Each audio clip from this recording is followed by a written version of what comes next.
special number. Good morning. Special number what? Special number 69, 69, baby. Really? No way. No way. Like you planned this. Wow. Congratulations. You know, shit. Oh shit, that's great. Look out. I mean, it's almost like I got to do this. Welcome to bullshit. I'll spare you the rest. No, yeah, good. so I got to do that for episode number 69. I mean, I knew it wasn't episode number 13 because you ladies had been at it for a minute. We've been at it. 69 episodes. For a minute. Good choice of For words. sure. So, in case you needed reminders, this is not a safe for work podcast. Yeah, we If started you with are at 69. put your headphones in. If your children are about, put your headphones in or shoo them away. It is LGBTQ safe though. Hell yeah. So, like it is that safe. It is safe for consumption as long as you are not offended by very loose. Oh, loose. All right. All right. Loose all right. 69ing is All happening right. here. I got it. So, loose lips sink ships, they say, or they said. Mm-hmm. I sunk a long time ago. All right. All right. So before we drag this fucker poor down Jessica to the netherworld is like, how do I control two of them? I know. I made a huge mistake. All right, ready? Shut up to singles. I love it. Right across my fucking face. Yeah. Hi, everyone. Look, wait. I'm all right, there you go. I'm Todd Goodman. Peek over. There you go. I'm Todd Goodman in every shot that he puts on Facebook. He does selfies with just the top of his fucking head in the shot. And that's his thing. I'm gonna go off camera for a minute. You guys do your thing. All right, yeah, real quick. I have to go off camera too because everybody's saying I need to go change because it's episode 69. Listen, we accept I can't all hear you types. and I muted you, so I'm going. All right. Thank you to Ral for the extremely generous $5 off every crypto panel using code #ShitHappens.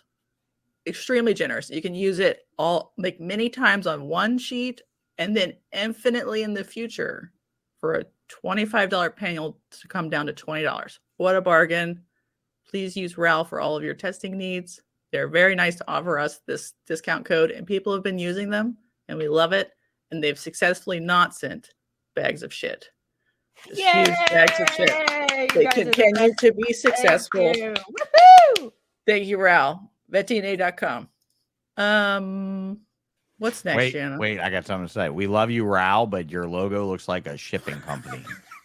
Just saying. I love their logo. Okay, great. I'm just saying Blake Stewart or agree. whoever did it like made it look like a shipping company. Like if it's RA Logistics, whatever it is, that's what it is.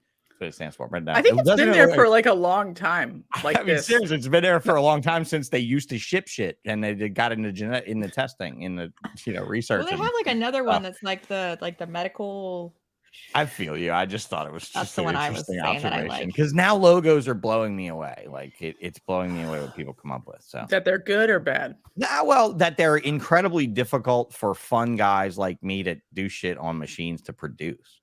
Mm-hmm. Like Stoneage. I love you as a listener. You're very supportive. You're obviously supportive of this podcast, which, by the way, this is the closest I could get to a Holdback Rack podcast t-shirt. I'm going to be doing since now merch. He's your sponsor and not my sponsor, but I'm so happy that you have him. It's not. Oh, no. We did our time. We did our period that we agreed on and everything, and he decided to. I mean, like I'm gonna Jana's do our merch soon and send them out to people. So you have Stone a Age is like this. I can cut the hell out of on a laser, but Stone Age, man, I got that. You got the sun with the faded and the Stonehenge. He has a simplified one that just says Stone Age. Yeah, and that's what we need. We need stuff that we could produce that we could just make a shitload of. Like we could put it on cups. This is my error cup, by the way. Look at it. Look at all the fuck up. Oh no! Like this, I just throw this on the machine and just like whenever I want to test.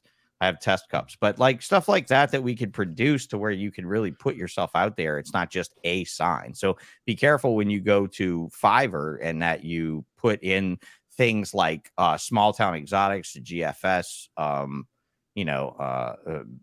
Who else is that behind your comment there with the green? I'm sorry. BNS, is BNS? that who it is? BNS. BNS. Yeah, BNS. Things like that are easily producible. I hate to say Blake Stewart designs. That's a little too simple for me. I mean, like, that's like Oh, an envelope? let me just tell you, like, yeah, exactly. Like Canova, right? Like I've been joking about, like, I'm gonna bring Exotics by Nature into the future. We're not gonna innovate, we're gonna evolve, and I'm gonna call it Evolva. And it's going to be a V. It's going to be a vulva. It'll just be a V, right? I mean, like, you have to announce that on this podcast. hell right? Yeah, yeah. you do. You The really podcast. Like, what did I call you guys? The with the most cunning linguistics. You guys are the most cunning linguists in the business, for sure. Jessica. Cunning What? linguist. But by I'm far, just here for cunning comedic linguistics. relief. No doubt. If anybody needs to look that up, that's real. That's a real. All right, that's a real Sean, play shut on it. words. We got to do our rest for our sponsors. Zip your lips. They're having fun I know they at are. noon. We're doing great. We got to get All through right, our ready? sponsors. Maybe we do need to put baby in a corner. Nobody puts baby in the corner. Go, Jana, quick. Okay. Small Town Exotics. Shane Kelley was taking over Strength and Leo's over the weekend. So if you have not caught that, go over to Strength and Leo's, give them a like, and watch Shane's videos. He talks about his leopard gecko collection. So it's some pretty good stuff we don't normally see from him. Good content on a good podcast. So make sure you're supporting that and supporting Shane Kelley. And he's doing a show this weekend also. Oh, he's doing a show Knoxville. this weekend, Knoxville. So if you're around, show up. He's also selling that really beautiful His pie. second show too. That's what's awesome. Yeah, second show. He's selling that really gorgeous pie that he showed in one of his lives on his YouTube. She's got 16,000 likes and he's done his second show. What's your fucking excuse, people? I know, what the heck. Oh God, right? Like, he makes everybody look bad. Shane's like, wait, that's me, but you guys are on the wrong Instagram. Yeah, you took over someone else's, dude. We were watching. All right. Powerhouse Power- Pythons. Powerhouse Pythons. If you are looking for some snakes, you can head on over to his Husbandry Pro website. If you have questions about raising rats, you can hit him up. I'm sure he would love that. Powerhouse Pythons still supporting the podcast. Thank you. And Stoneage. Speaking of Stoneage, he is running a giveaway. Do we want to push play or not? I didn't turn the audio on. Is there audio? I don't know. Oh, Yeah. we can't hear it, so Yeah. it's not going to work. Anyway, The new StreamYard features are pretty interesting. Play with them if you haven't. The new share screen where you can just share the window that you're using right now. You don't have to share the entire thing with the tabs. It's Yeah, I whole know. new It's sharing. just, if you want to do a You have lot of to stuff, click and you click and need click to and share click. the whole screen. Okay. Just saying. Looking Go, like Jana. NASCAR over here. Go, Just saying. Jana. Go, Jana. Go, Jana, go. Hit the play button. I don't know if the sound will work or not. Hey, No, I didn't turn it hey, on. you have down to click a below. button. zip your lips. It's just, Wait, zip it, lock it, put it in your pocket. That's what I got to say to my preschooler. You Okay. can use it. So Stone Age Ball Pythons on his giant Instagram account is doing a sensor push giveaway. He wants you to like his new account, which is the Stone Age _ ball _ pythons.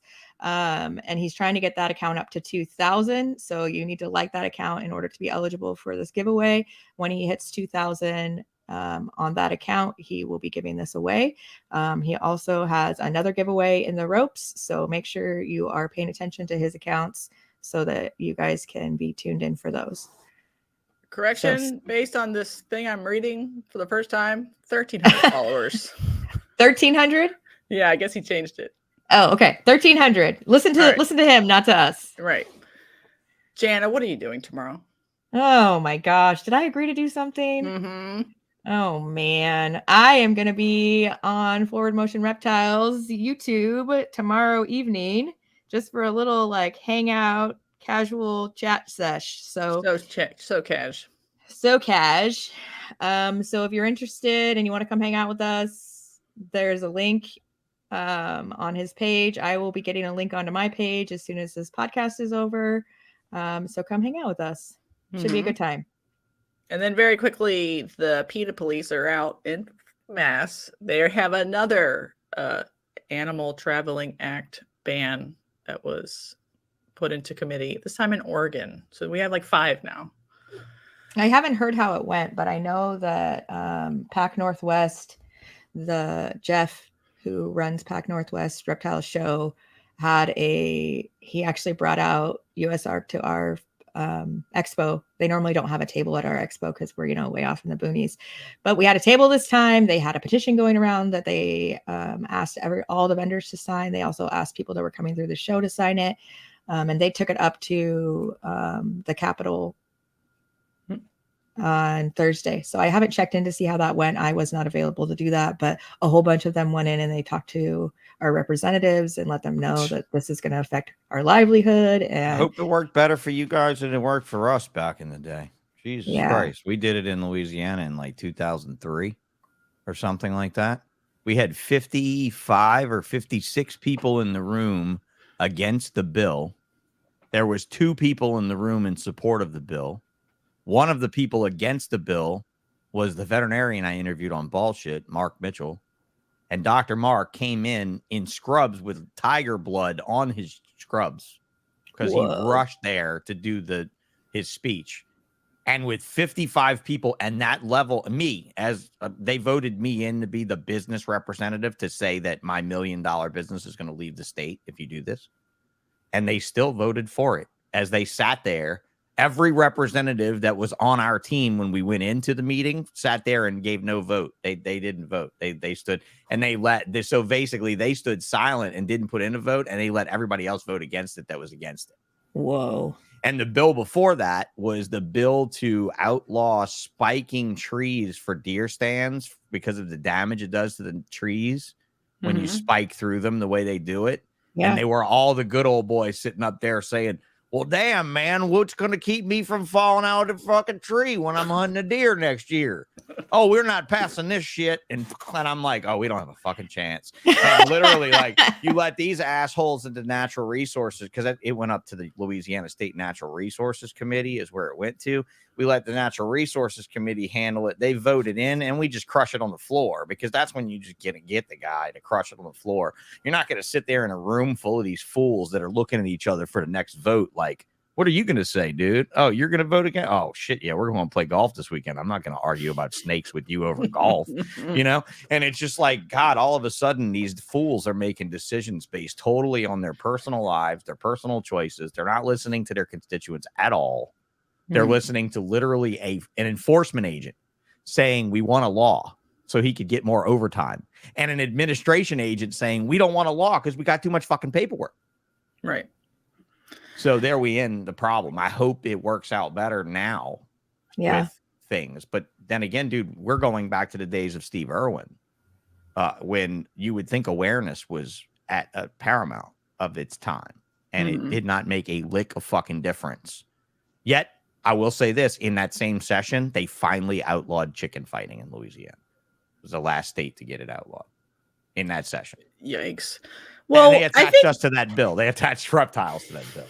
Well, I think the real answer, as always, is to put reptiles in the hands of people who are in charge as pets, or put people who keep reptiles on these like local ordinance boards.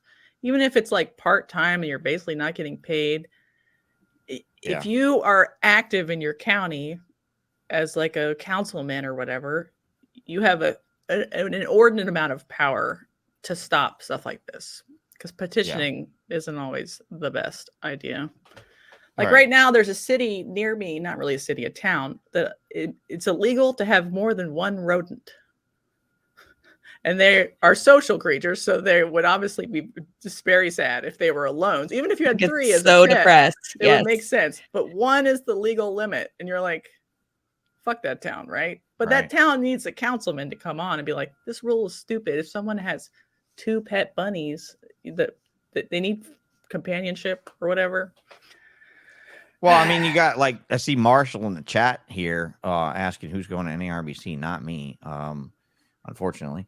Marshall worked in a pet store in Colorado, and outside of his employment, having nothing to do with his employment, the pet store was run by some owners that didn't want to manage it very well. and they were raided by people. They were investigated by PETA. They had an undercover employee with a camera in a mug that would work there and shit. Like, it was really real. And Marshall, of course, was not at all to blame for anything because his hands were tied. But at the time that the people were investigated, that they had a Asian vine snake that had a green anole in the cage with it. And they were cited for not having crickets in the cage with the green anole to eat while they waited for the vine snake to eat the anole.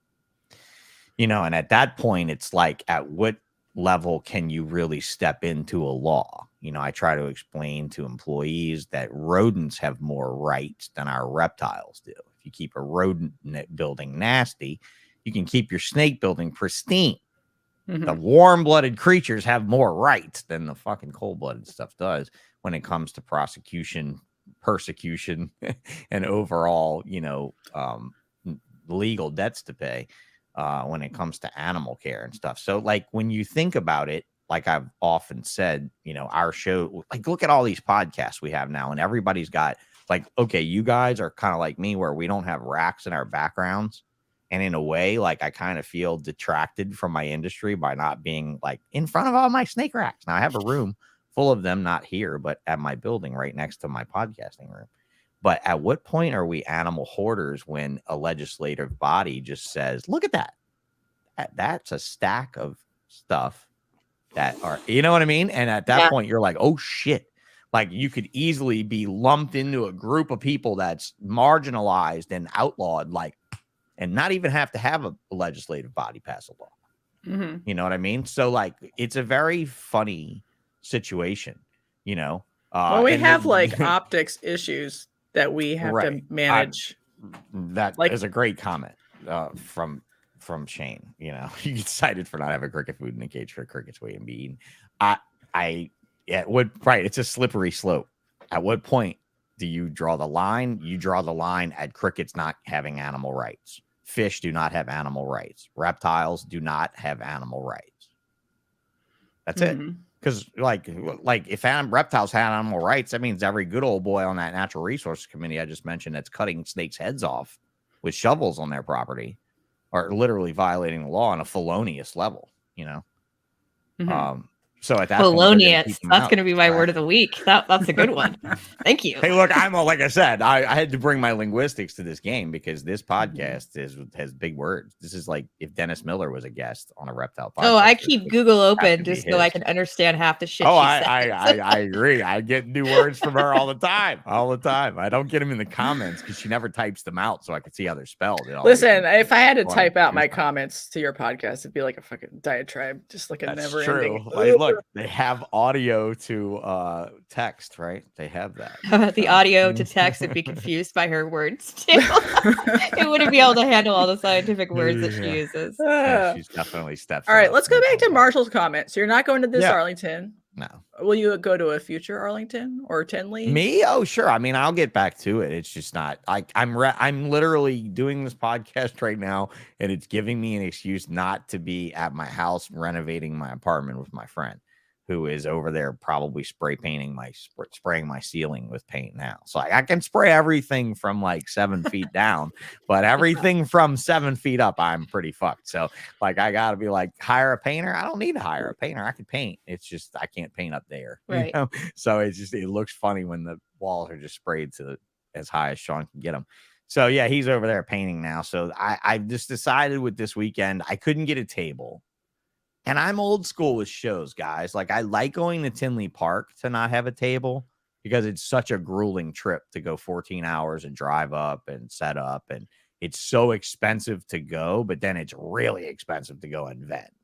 Right. Because like I can fly into Tinley direct if I catch a Southwest flight deal for less than $300 round trip now. It used to be less than $200 round trip back in the day.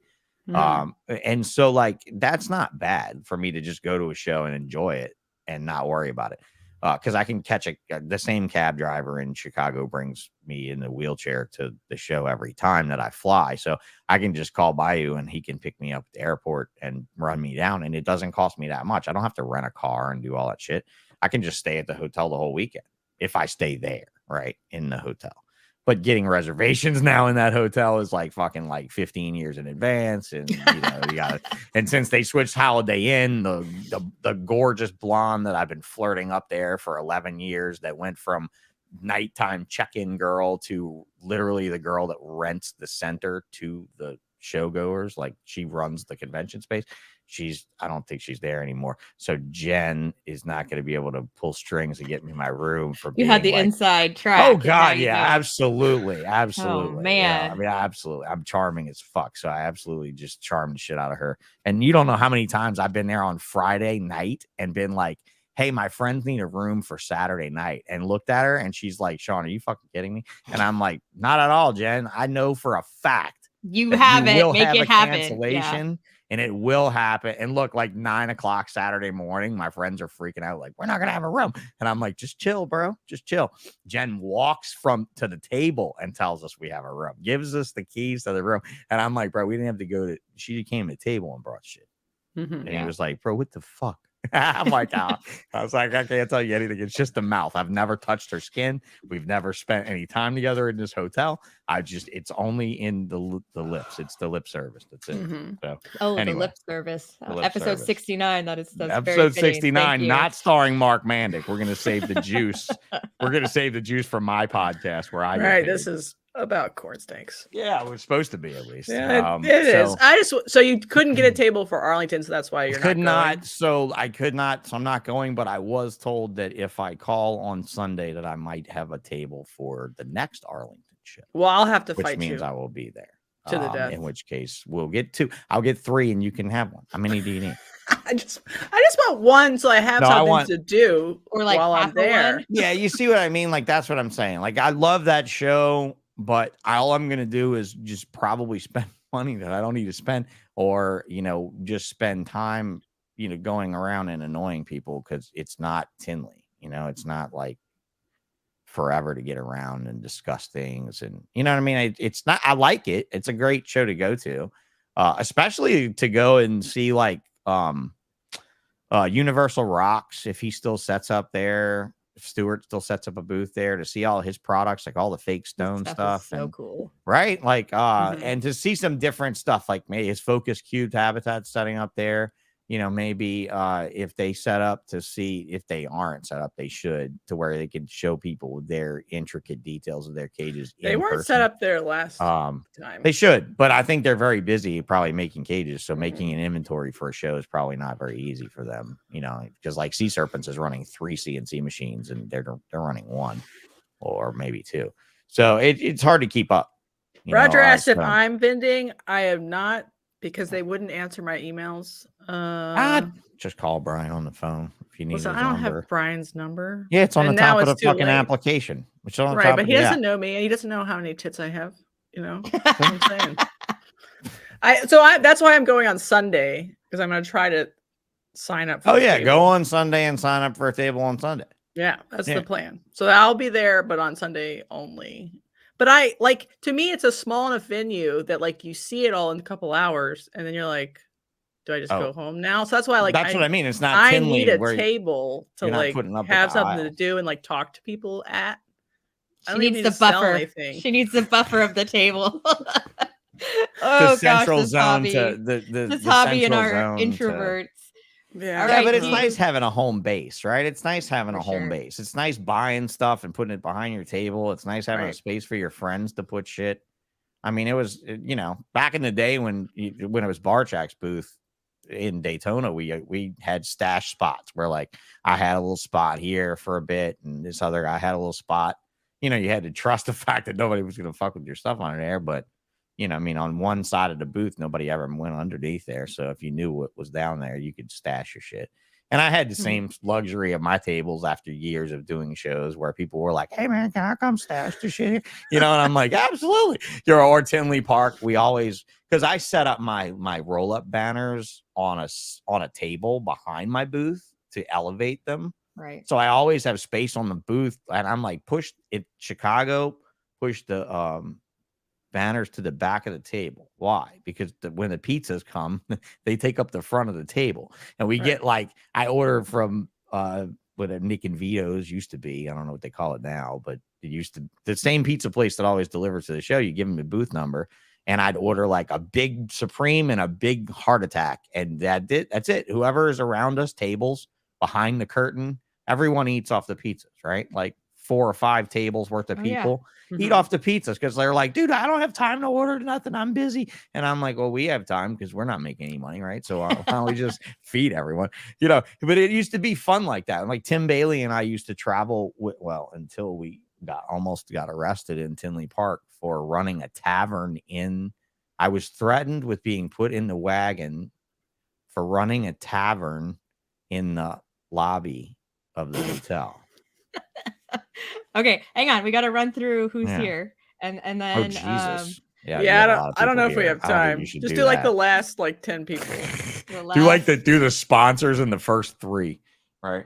How about this?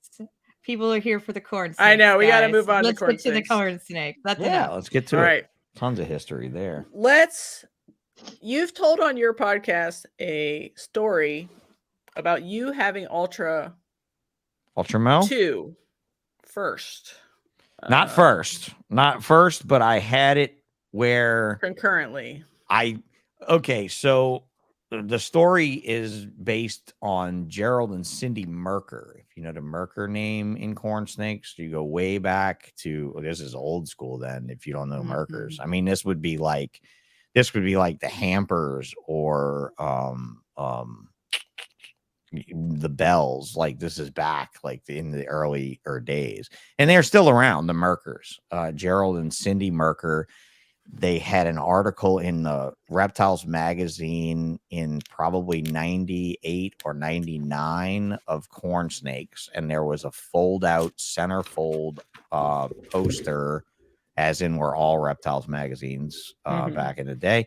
The centerfold was a hypomelanistic corn snake. And if you find that article, if you have the old Reptiles magazine from then with the article, the photograph of the fold out in the middle was a hypo corn snake taken by Gerald and Cindy Merker. And it was indeed the original Ultra. And it was not a hypo. Now they were selling them as hypos and albinos, amels, right? And the amels obviously weren't Ultra because they can't be, right? If it's an amel, if it's got white, it can't be. But the other ones were purple, and they looked T positive. They looked like a tyro positive. Those weren't like Christmas or what's that? Are you sure those weren't Christmas or lava? Like you know for sure it came down to Ultra. Oh, absolutely. Christmas? Okay, absolutely. Well, I mean, it was tied to amel. And I don't know what else it would like. What is Christmas? Is it tied to amel? Christmas is allelic with hypo, but it looks like this Ultra. Is allelic. No, this is allelic with amel. Right. This was allelic with amel, so it's Ultra. Yeah. But they didn't know. They didn't like prove Ultra was allelic with amel till like 2008 or so. The funny thing is I proved it out in 2003 or 4. But the thing is, I had no idea what I was looking at. Like, how could I possibly understand what was going on? Like, it was the very first time ever that a dominant trait or that a recessive trait presented itself dominantly when combined with another recessive trait. Like, think about that. There was no black pastel cinnamon ball python shit. There was none of this allelic fire. None of that existed. None of it existed. This was the very first that I would say, like, it predates I searched my Woman brain. Caramel and Sharp too. What's that? It predates Bow Woman Caramel and Sharp. Yeah. Also, because that was 2006 or something. Oh yeah, like this is before everything. And this is like, I bought these animals from the Merkers in 2001 as hypos and amels, and I paid them $25 a piece for them, and literally were being offered $1,000 for them. So did you ever think that those animals were hybrids? Let me ask you that question. Never, ever did I ever think those animals were hybrids. And the reason why is because the reason that people talk about Ultramel being a hybrid is because of me.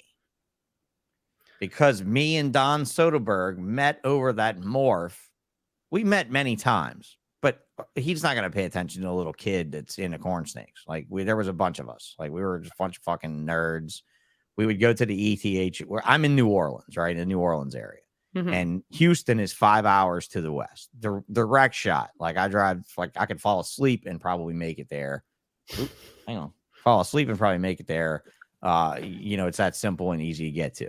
So ETHS was a show that was the closest show to New Orleans that you could get to in the 90s that had big names. Like Dave Barker and Tracy Barker were there. And Brian Barchak would fly from Detroit and just fly down like a couple boxes of deli cups and just throw them out on a table with the tablecloth. No banner, no, nothing like that. Like it was imagine this crazy intimate show, guys. Like if you took a herp show or something like that and you took it down to like maybe a third of itself, but you made it the absolute finest breeders that were willing to go to Texas. And it was centered around a symposium, the East Texas Herpetological Society, the ETHS, would host a one-day reptile show. It was Sunday only. You had to set up in the morning and tear down in the evening. It was a bitch. But Saturday was a symposium. It was nothing but talks all day. And Saturday night was a banquet, was a dinner.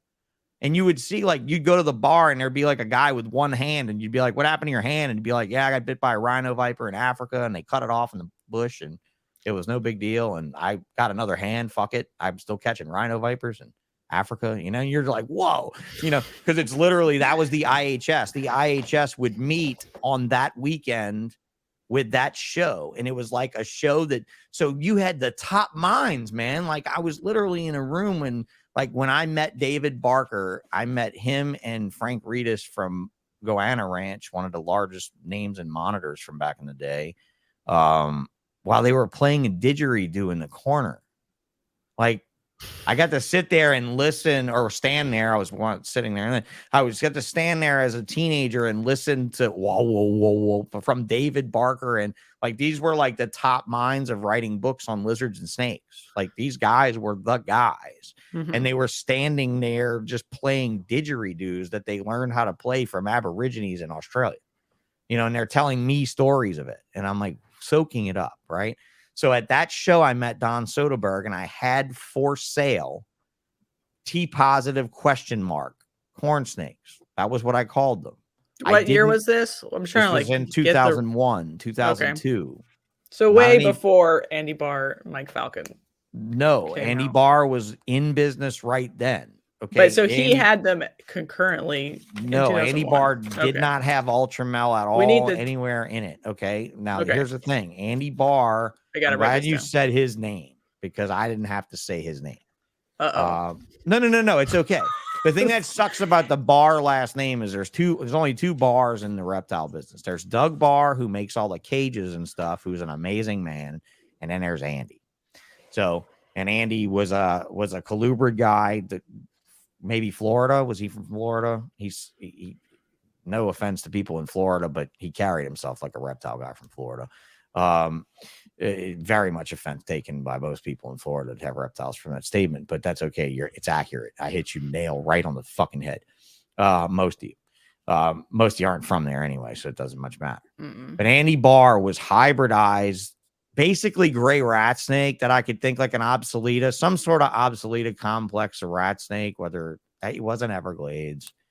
It had to be gray rat. Like the way it showed up with like the sparkly scales and all this shit, had to be gray rat. Big eyes. Right. I thought that's what he said he was doing. And he sold them as frosted corns. Right. Gray rat. Yeah. Now, the sad thing is that like this story is just crazy that you started on this. No. Like, no, I'm just trying to get their record straight. Because now, this is the deepest corn snake story that there is. And you got let's go deeper. We're in the cornhole right now. We are in the cornhole. And speaking of cornhole, Don, I love you to death, but you are old and your memory has slipped when it comes to Jesus Christ. What the hell? I'm touching. Jana, stop touching things. I know my eyes are nice, but damn, I'll send you a picture, a close up later. Sorry, I touched something. It's because my trackpad is on my thing. I set my hand. So I'm sorry, guys. So here's the deal. My gonna friend, boot me out, and ball python cohort, Flavius Wooten, which is an interesting name. What a name. Flavius was a rodent supplier for the Gulf South reptile community. Like he ran a company called Gulf Coast Rodents or Coast Rodents. I can't ever remember. It's Gulf Coast or Coast. I don't know. He still operates as a ball python breeder, but he's retired from rodents.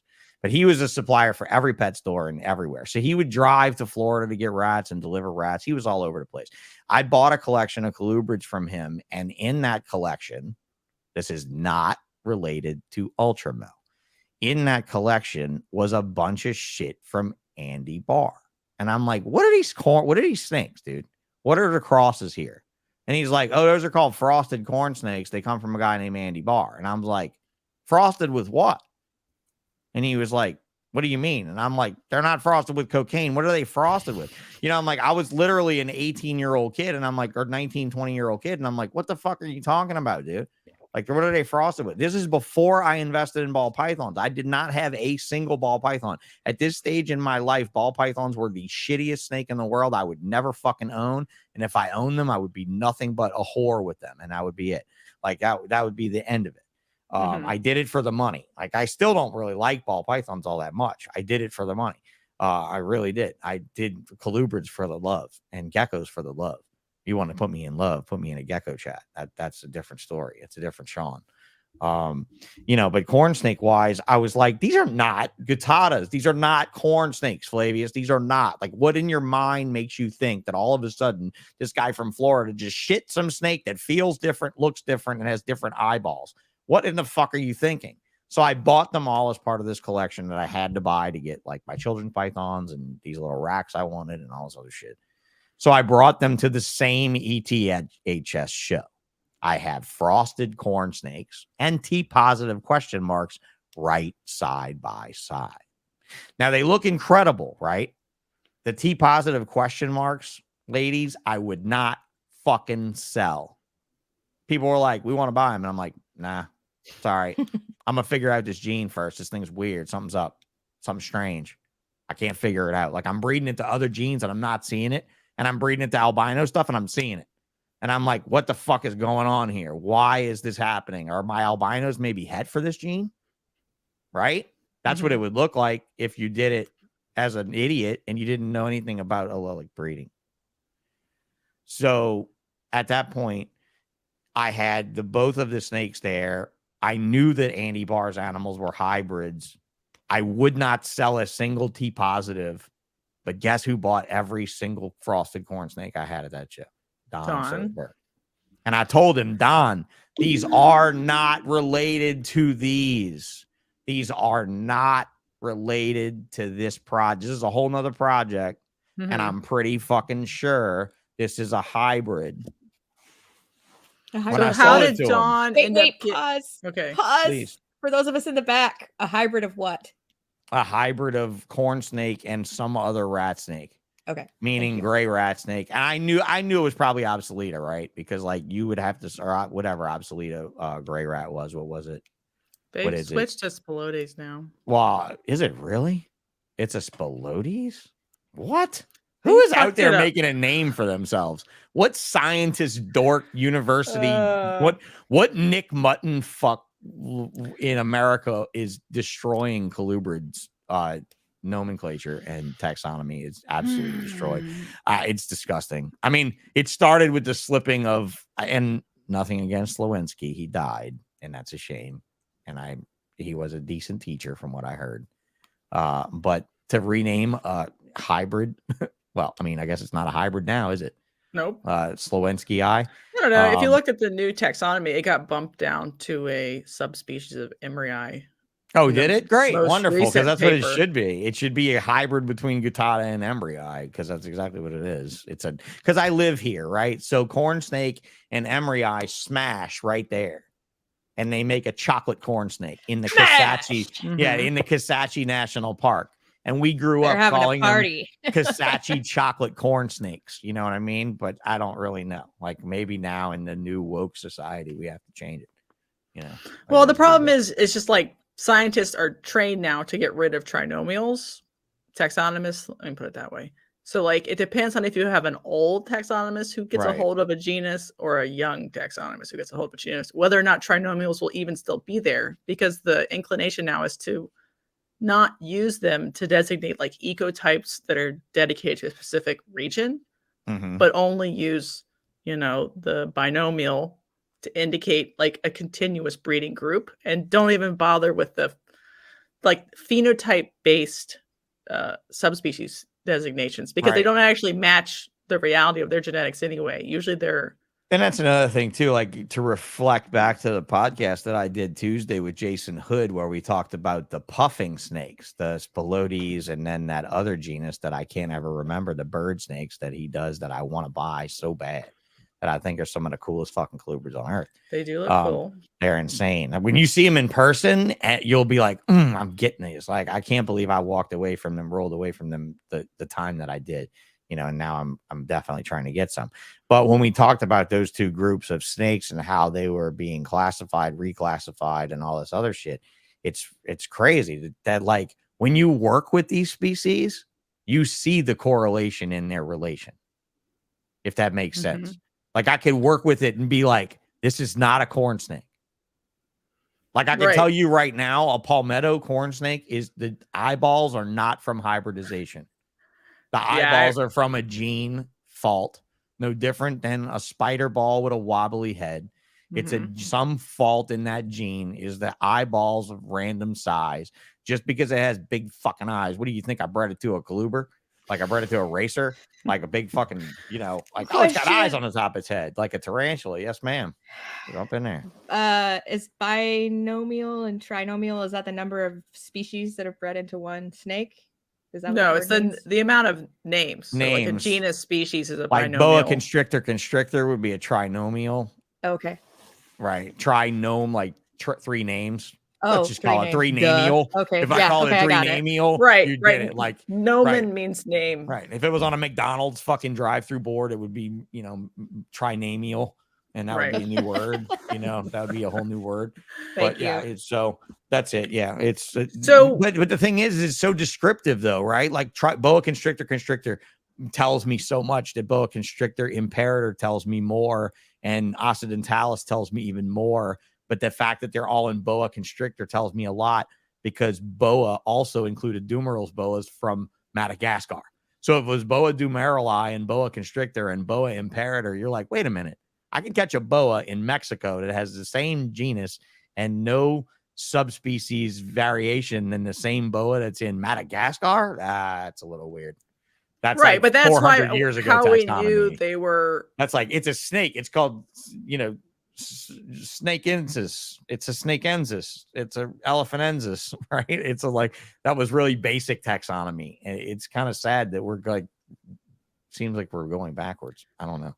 No, we're going forward. You say so. I'm telling you, because like, Dumerals this is just a conclusion. Got put into Sanazinidae, so like they weren't actually boas all along. It was a completely different family, so it's fine. We're just learning. But I think the problem is you lose ecotype designation and protection for ecotypes. So like if we don't have subspecies status, the Everglades version of a rat snake can go extinct.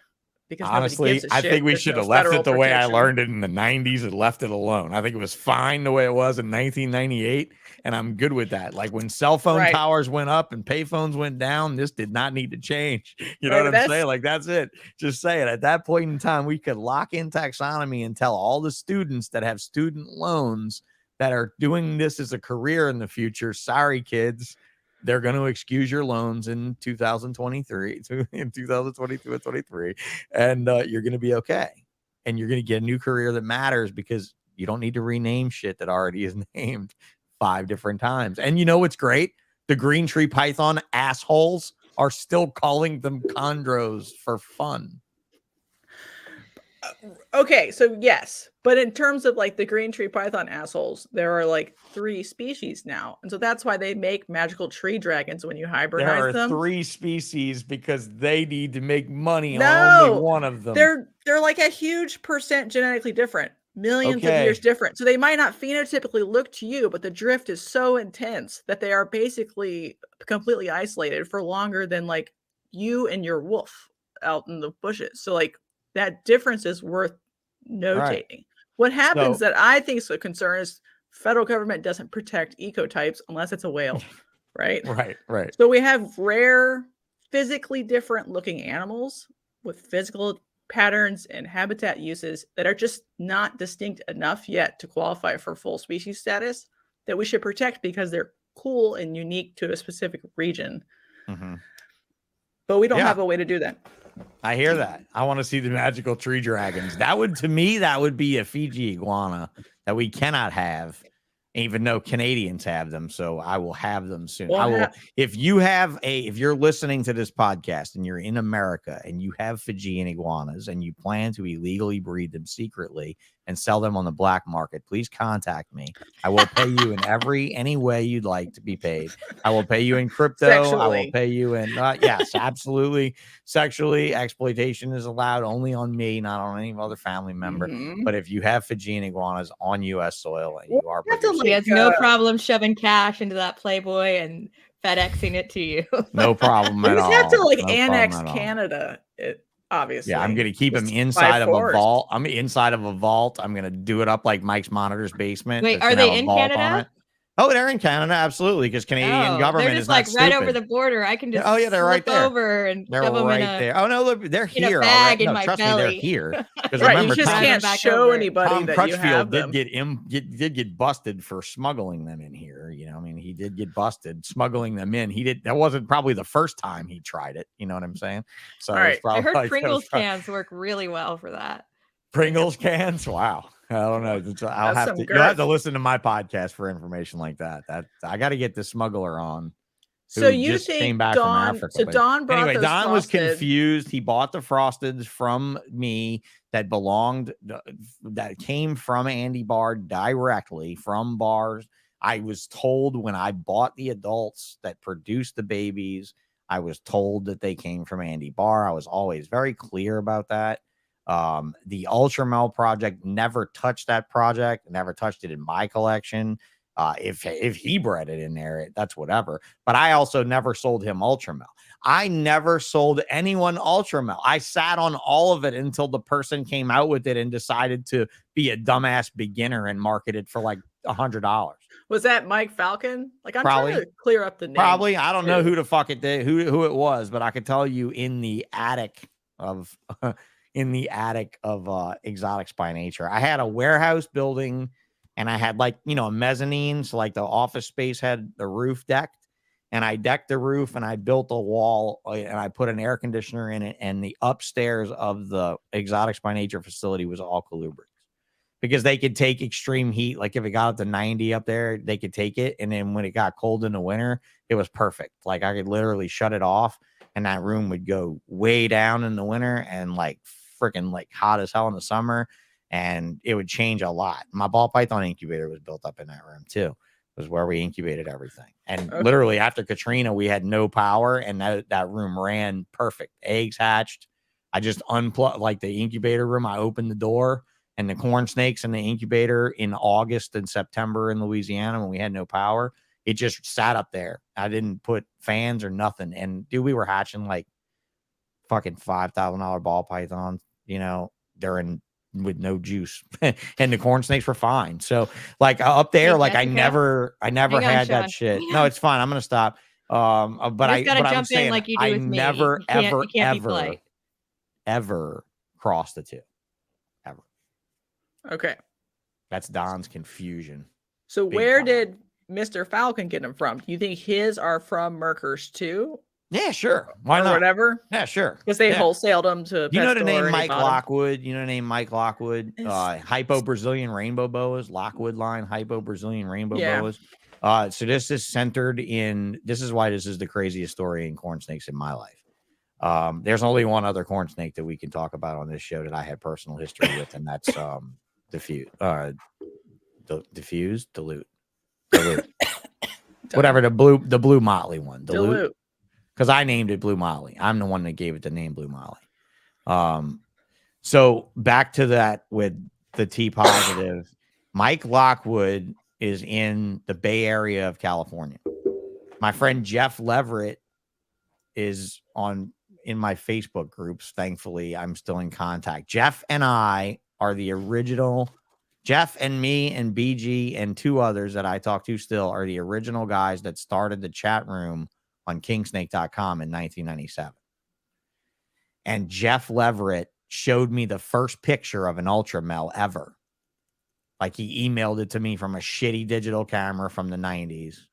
And I was like, what the fuck is that? And he's like, it ain't a hypo, but they're selling them as hypos, and they're selling them for like $25.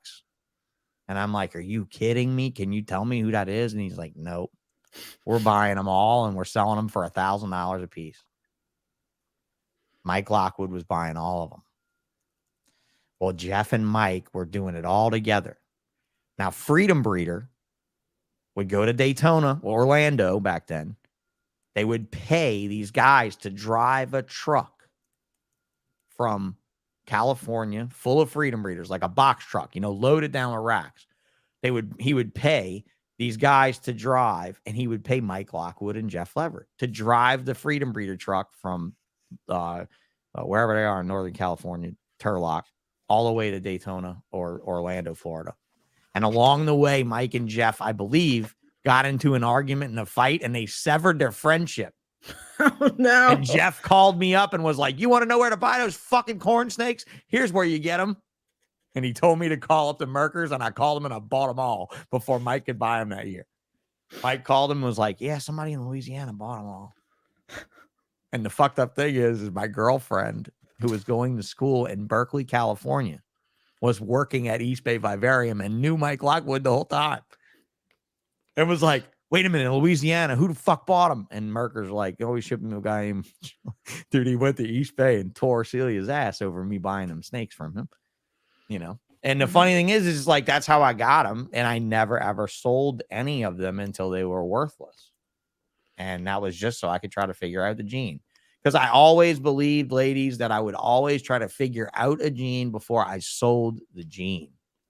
Oh, you mean like do it the right way? No, this is not the way it was done back then. This is not the way it was done. Like, literally, Hypo-Pueblan milk snakes were coming out of Mark Bell's collection. And if you ask Mark Bell how he produced Hypo-Pueblans, he would tell you building number 21 or whatever fucking number it was. I don't know which ones are doing it, but they're in that building right there. Well, what's in that building, Mark? There's 250 adult breeder Pueblan milk snakes in that building, and a couple of them have that gene in them, I guess. I just told my brother to keep doing the same ones to the same ones. So, but you're selling hypos for $2,000 a piece. It's recessive, right? Because everything was recessive back then, you ladies. Before the tiger retic, everything was recessive. Mm-hmm. Before the pastel ball python, everything was recessive. I mean, you didn't look at a gene. And again, you can hear Bob Clark on an old bullshit say the genetic stripes sat in a rack for 5 years and never got bred because he didn't think it was genetic, because back then, the only thing that was genetic was albinos. Mm-hmm. If it was an albino, that's genetic. If it was a pied, yeah, that's not genetic. Oh, yeah, but Pete's pied, that was genetic, or Ernie's pied, or whatever you want to call it now. Geez, they renamed that yet? So, yeah, the Maryland pied, like they did the fucking rainwater gecko, the Las Vegas line albino. They hated rainwater so much, he ripped off so many people, they took his name off his morph. I'm like, God damn, didn't know you could fuck up that bad. I mean, I don't even see how Bob still got the albino ball python and shit, But I mean, when you think about it, these snakes, the history of them is only recorded in our memories. There is nothing other than that. And when one guy's memory goes sideways, like Don has with this, it's not the first time I've heard this.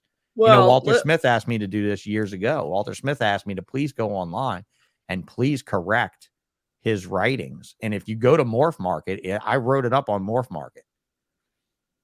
Well, this is Sarah Moore's book, which has Don's relayed version of the story for Ultramel. This is a problem with a book. Burn this book if it's wrong. No, it's digital.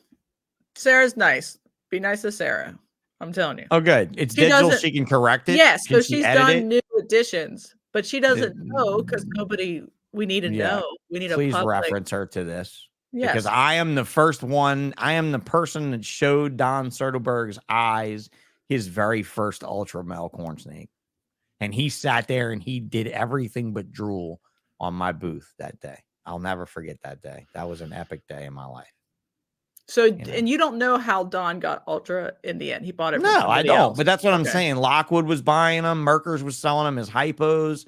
And then look, I messaged Merker last year about it when I wrote up the thing on Morph Market, when I corrected the Morph Market page some. I messaged Merker and I was like, did you know you were ground zero for ultra? And they were like, yeah, absolutely. I know exactly what you're talking about, you know? Dude, I mean, he knew everything about it. Look, in fact, and while we're chatting about this, and it's so important, let me see if I can find that messenger thread in Facebook real quick. Okay. I mean, because dude, everybody's on Facebook now, right? Like, there, Gerald Merker. I'm like, how many Gerald Merkers could there be with that that are friends? He's 214 mutual friends of mine, and his avatar on Facebook is him holding a camera, taking a shot. He was a photographer for Reptiles magazine. I mean, you guys saw literally thousands of photos from the man that brought you Ultramels for real. You know, and that was it. You know, I said, Gerald, did you know you were the source for the Ultramel corn mutation? And he said, actually, Barney Tomberlin. I produced them from his stock. So there's a name for you. Barney Tomberlin, Tomberlin. I did not try to reference this man, but you might as well mark this as a reference point.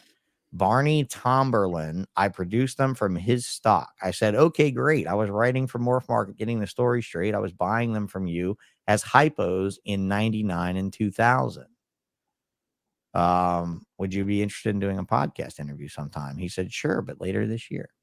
So yeah, that's it. I mean, like really, like we can go back. If we could easily jump on each morph like this and go back and back, like let's go back to Palmetto. I did that with Don on my podcast years ago. We didn't get to touch on this because I didn't realize he was all fucked up on this. Don, you are fucking sideways on this. You clocked it in your memory from that day. That day you saw both of them on my table, both of them side by side. I didn't sell you one. To be I fair to sold you the Don, other, it could be and not that's it. Don, but people near Don who are. No, I'm going to tell you making right stuff now, if up. I remember back to that day, he thought for sure that I got those animals from those animals. And I kept telling him they're not related. Like he was trying to be like, oh, you're trying to keep them rare. And you're trying like because Don is the guy that goes around shows and buys weird things. Like that's what he does. If you see Don Soderberg in Daytona and he's not standing behind a table, he used to walk around with like a gift bag, like one of the ones you'd see like Saks, right? With like the little cardboard handle, but with the nice glossy sided bag, but that with a solid bottom where you could like a gift bag. He would walk around Daytona or Orlando with a gift bag and he would fill it up with weird corn snakes. If it was a weird motley and it had a funny thing, hot. and then oh God, like no, you oh no, like you'd be like, oh, what are you doing? You know, and the funny thing is like this is how Pete Call got the melanistic boa, like the IMG boa. This is how many morphs have come around from walking around a show like Daytona and literally meeting a guy that's got a tablecloth with nothing on it but some shit stained fucking Rubbermaid tubs with lids on them with prices wrote on the side. I know somebody like that. That's it. Still. You know, I mean, like the guys I would teach the sexing trick to sex boas by betting them boas on their table that I could sex them blind in a bag because I knew I could do it. Well, you know, and shit like that. The people who vend are much more, you know, they're not as naive now. So I fucking Joe Rollo gave a guy Joe Rollo gave a guy $150 for a boa. He sold me for $14,000. What was it? Fuck, I mean, well, I don't know. You'd have to ask. The morph you had. You'd have to ask Da Vinci boa and see where it is because I don't know. That was still a secret. No, I mean it was. So I sent her off on breeder loan to a guy named Joe Dow, and Joe Dow died from a foot infection, and his wife sold or gave the collection to Rich Is that Rich Da Vinci boas? Rich, what's his name? Rich something. I can't remember names, guys. Rich And ended up with the boas? collection. Yeah, Da Vinci boa. I'm pretty sure. Rich ended up with the boas, and he didn't know they belonged to me or whatever, and he bred them, and we talked, and supposedly I was supposed to get babies from her. I called her Strawberry. It was a T positive albino type boa, but it was completely different than any of Tracy's stuff or anything. Whatever it is, if it's worked into his lines, he's got like all these different names for all these crazy boas that he makes. I've got a good feeling one of those is that, and that he worked it in a line, renamed it. I'm not accusing the guy of stealing or anything. It's just a happens chance it happens. It's my fault for having it out on breeder loan without having any sort of writing or any sort of receipt or anything like that, you know. Yeah, Alex, Don was hoping aberrancy was hat marker for new undiscovered genes. I can do that shit too. All right. I can do that shit too. Jana, you muted yourself. Jana, you're muted yourself. She didn't Okay, let's wait. I'm not done yet. So Andy Barr had Ultramel 2? No. So Andy Barr had they were just zero hypos. Ultramel. No, there was no Ultramels in that shit at all. There was never Ultramel in it. So it was just hypo. They were just hypo fucking hybrids. They were just so crazy what did looking Rich hybrids. buy to be Or like what the Rich Zukowski Don, you and mean? Don? Well, Rich had it in 2004 and helped they all prove picked it up somewhere along the lines because they all were on the hunt for it after I brought it out and showed it, because Mike wasn't going to shows with it. Jeff wasn't going to shows with it. They just had pictures of it and they were circulating them around the Northern California East Bay Vivarium clan. And to be honest with you guys, that's not a very strong colubrid clan. I mean, they got colubrids, you know, they do, but they're not like thick with them or anything. They're not like experts, that I would say. Not like going to the ETHS show and meeting like these guys that hunt West Texas for 40 years. I mean, that's a different group of people. I don't care what you say. They all have bad, like we talk about a Californian herper like that. There's only one that comes to mind, and that's Bob Applegate. And if you mention Bob Applegate to all these guys, they'll all tell you horrible stories of Bob coming to West Texas to go hunting, living in his van, being drunk, like passed out again, like underneath the fucking van. So you know, just crazy shit, right? Or Steve Osborne, right? Steve and Karen Osborne just coming out there and trying to buy, not being real hunters, just trying to buy everything so they didn't get dirty, you know, because they were from California and they were all uppity and like all professional breeders. That was the name of their company, right? They come out to California. I mean, they come out to West Texas wearing like polo shirts and shit. Like, what are you doing here? You're not real hunters. You know, we're just here to buy the cool shit. We're just here to buy the Trans-Pecos morphs you guys catch, you know? Because I mean, the pictures that was circulating of the Ultramel, were those the ones you had on your table, or was that somebody else's? I doubt it. I don't think so. I mean, these would have been this is before camera phones. This is, you know, this is like not, people wouldn't normally have photos of booths unless they were intentionally telling them. Okay. Yeah, it's a really crazy thing, man. I mean, I'm so glad that Dilute doesn't have such a dirty past. All right, let's get into Dilute. We've beaten this whole. Yeah, you've beaten the Ultramel. Well, I think Ultramel needs to be beaten to death. And if you can put me in touch with your girl that has the ebook and we can get things straight, I would love to help her get things straight. Yeah, I think she's open to like. Oh, for sure. No, she's not a shithead. She's already done like a second edition, and she'll continue. She's happy. I can't really blame Don, right? Because like, you know, the guys that I know that are Don's age, that like, I like to think of myself still as the 20-year-old spry reptile collecting kid, but I'm 43. These fuckers are old, right? So like at some point I gotta just give them a break. I mean, I'm not mad at Don. I just wish I could shake him straight a little bit with it and be like, hey, you know, like, like I'm gonna shake the camera like I'd shake Don. I'm like, you motherfucker, you know, get it straight, bro. Cause I'm tired of this conversation. I'm tired of this cyclical bullshit that we keep going through, trying to keep this morph name straight because you just couldn't get that day straight. Like my memory of that day is vivid and rich. Like I could tell you, if I'm sitting where I'm sitting right now, Don Soderberg was on that wall and he had 2 tables, and, you know, and like, I can tell you, it was an experience for me because I got to go there and I got to dig through every fucking corn snake he had, you know, and those moments of my youth and these shows were so different. that I have memories that I have to have Alzheimer's and be an old fuck to forget. Hell You know, yeah. that's it. So I can't that's wait it. until the cold embrace of oblivion. All right. So Don said he bought Dilute and in Annery Motley's from a friend that is a wholesale buyer. Yeah. Was that you? No, he's not. So that would be a wholesaler in southern Louisiana.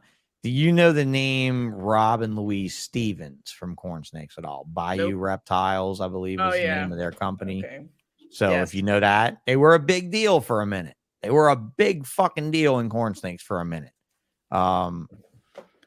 They had a great opportunity though. Like he works at a laboratory as like a maintenance guy or an overall superintendent, but the laboratory is on a piece of land with a plantation home that requires someone to live there and maintain it.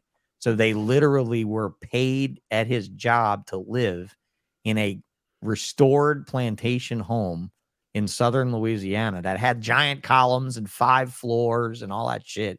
And they literally had an entire floor of the plantation home that was corn snakes. It was cool. It was a great setup, right? And they were wholesaling, they were retailing. They had to be making a ton of money. And then something happened. I don't know if it was health or otherwise related. I don't recall. I wasn't very close to them at that point. They're about 3 hours south, 2 hours south in a town called Schriever, Louisiana. And there was a wholesaler down there. I don't remember his name. I want to say his last name was Boudreaux. Ironically, I used to employ someone that was related to him.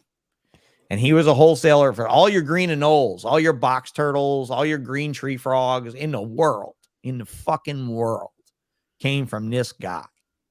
And this guy was amazing. Like you could go with him in the woods at nighttime while he was picking green anoles, and he had a light on his head. And he had like a little trap box, like, you know, fishermen use to drop their fish in. But this was like a box with a spring lid where the lizards couldn't get out. And he would literally walk like this with 2 hands. That's how many. He would collect like 1,200 anoles, 1,500 anoles in a night and sell them for $3 a piece. He put them in a big cage in his yard with 1/4-inch hardware cloth and just throw old fruit and meat in there so they would draw the flies so that they would have something to eat. You'd never have to feed them. And when a pet shop would call, like if East Bay Vivarium in California needed green anoles, they'd call and order a dozen. His employee would just go out there, his wife would just go out there and just collect a dozen out of that cage. They were, no matter what time of year, you could order 1,000 any time of year. There was always 1,000 green anoles in there. I mean, and he was able to sell them. Louisiana has a box turtle law, a turtle law because of him. He trained 2 Britain Spaniels to hunt box turtles because they are actually bred to hunt turtles in England. He bought Britain Spaniels. Now, this is a funny thing. Jessica's going to cry if you talk about turtles being so check this out, Jessica. I was at a Tinley Park telling this story, and this dude did not believe me at all. He's like, that's full of, dude, Sean's full of shit. That's a lie. That's a fishtail. What about turtle dogs? Turtle dogs, yeah. Oh, yeah, that's pretty. Yeah, it's a thing. It's a huge thing. Yeah. And he sends me 2 years later, I get a blind text out of nowhere of a fucking photograph of the cover of a newspaper where there's an article on the cover of a university researcher who trained Britain Spaniels to collect turtles for a research study. And he was like, 2 years ago, I thought you were a fucking liar. Today, I'm sorry. That was it. Today, I'm sorry. I'm like, it's weird that he would not believe that to be true. It was just a crazy story. But smelly, stationary animal that a dog could definitely. But the story goes this way. He would drive. He had a truck with a ramp in it, and the dogs would run up in the truck and drop the turtles in a box. And he would just idle the truck down these like service roads and read the paper while he drank coffee and smoked cigarettes. And he would literally just drive every day and collect 1,000 fucking box turtles that way too. You know, the dude could put a species on the extinction list, any of them. Like you could be like, bro, I'll give you $1 for that. He'll be like, all right. And so Louise Stevens, Rob's wife, Bayou Reptiles, Louise Stevens worked for him for years and years. And guess who else had hypopueblones? Rob Stevens. One day, somebody brought some Puebloan milk snakes from Louisiana that they bred, and they were like, these are Puebloans. What do you give me for Puebloans? I think he was given $10 for $15 for Puebloans. He was given $3 for corn snakes. No matter the morph. Didn't matter the morph. Morph didn't matter. you know, no money at all. But these motherfuckers here would just bring him stuff by the armfuls just to not have to go and sell it themselves. These were snake people.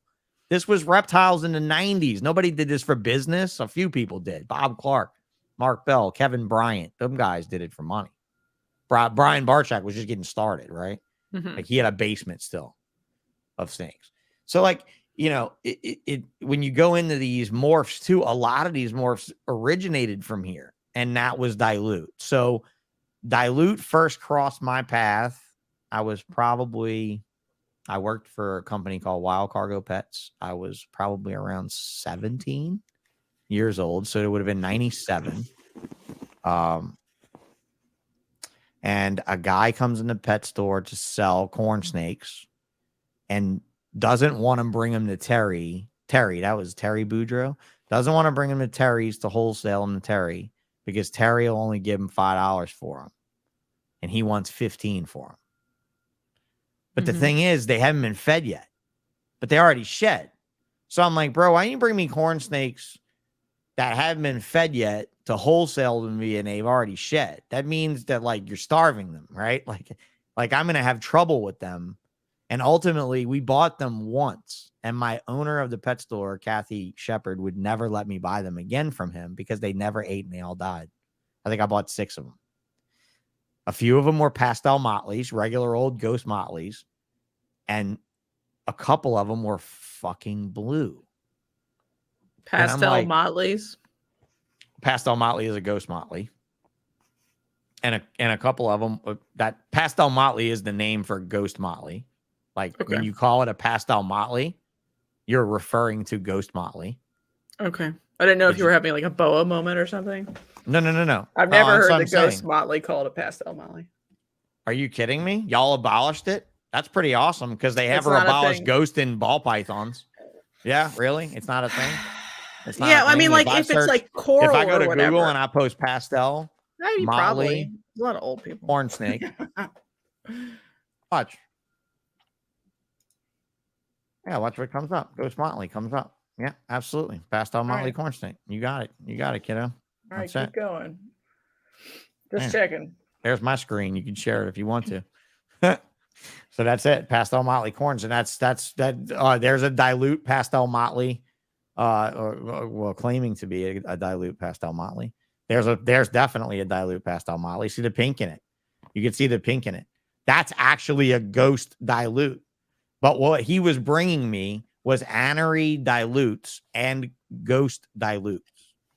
And so I was seeing the blue of that. Look at all these pastel motley. I've never heard. You mustn't have corn snakes. No, I know the No, it's okay. It's a colloquial name, pastel motley. You can shrink the screen. It's fine.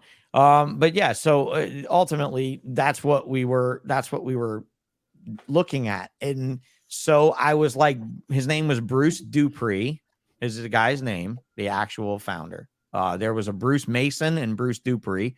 Bruce Mason is the founder of the genetic striped Southern Copperhead, if you're into venomous morphs. The incredible looking, goddamn, the most incredible looking venomous morph I think there is that fully genetic striped Copperhead that is just fucking spectacular. And that was the other Bruce. It's funny that they both had their own morphs. It's like if you're from Southern Louisiana and you breed snakes, other than Tim Bailey, you get a morph. Tim's got a couple morphs. No, Tim's got a couple. Tim's got that typhoon thing. Tim's got a couple things. I stand corrected. I'm immediately. So we've got a request from the audience that is not as well versed in corn snakes as you two to have more visual aids, so we know what you're talking about, because you're losing some of us. More what? Visual aid. I mean, I could bring up a picture of the animal. Well, and that's it. That you can bring that screen back up, and I'll narrate you through that screen. It's fine with me.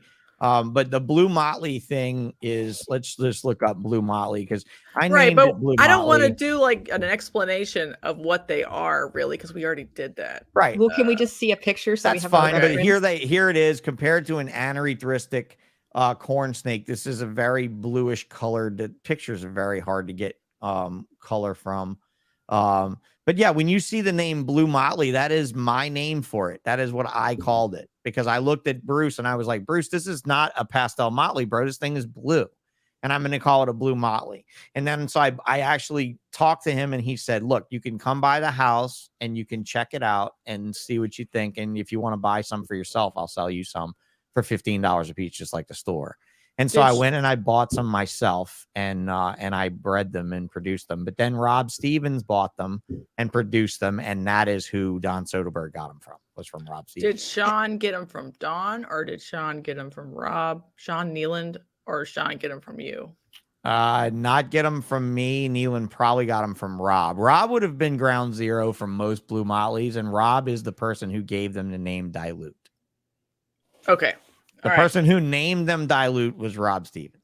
And what does a snake look like that you're saying it's not? It is not an anerythrist. Okay, so we look up an anery motley.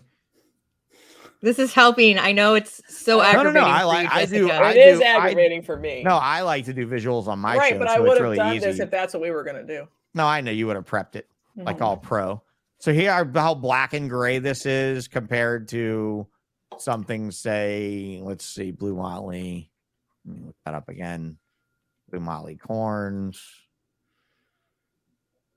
You know, very bluish, stonewashy sort of, like that's gray and black. That's bluish gray. Yeah, it's very subtle in pictures, but when you see it in person, I can see it. It's a different as an adult, especially, you see all this pink and stuff in it and everything.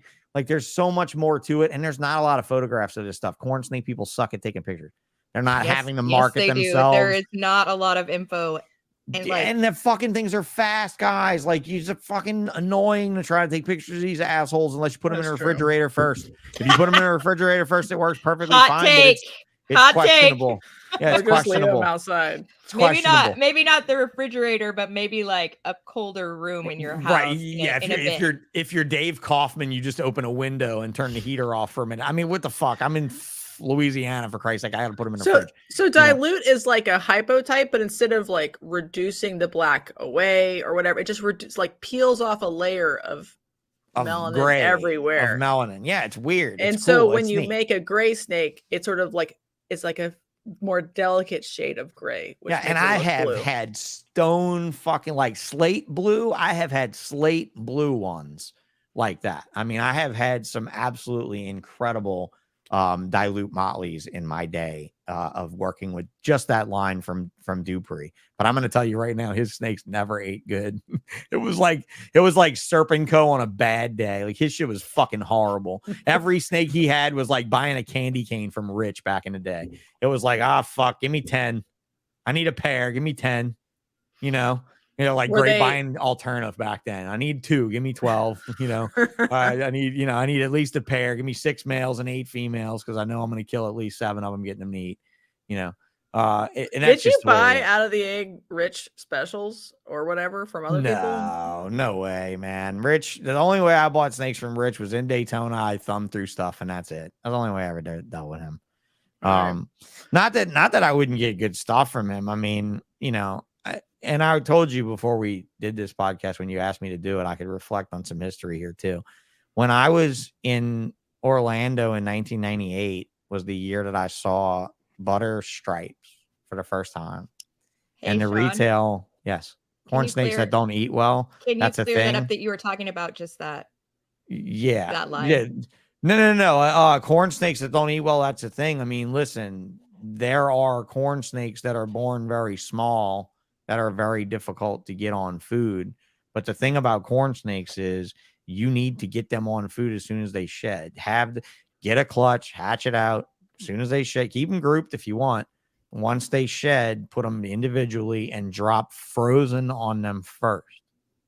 You will have a tremendous response from that first. Something weird about the frozen stuff and how awkward it smells. It's almost like tantalizing to a brand new corn snake. But if you wait 2 weeks after they shed and you have not given them food, you will have a struggle on your hands, because they've digested like all their fat stores and they're like, oh, well, I'm going to die now. I'm on my way. I'm already done. You didn't feed me after I shed. I'm good. That's it. And so he fucked them up. If you had them outside of Bruce's garage, you were fine.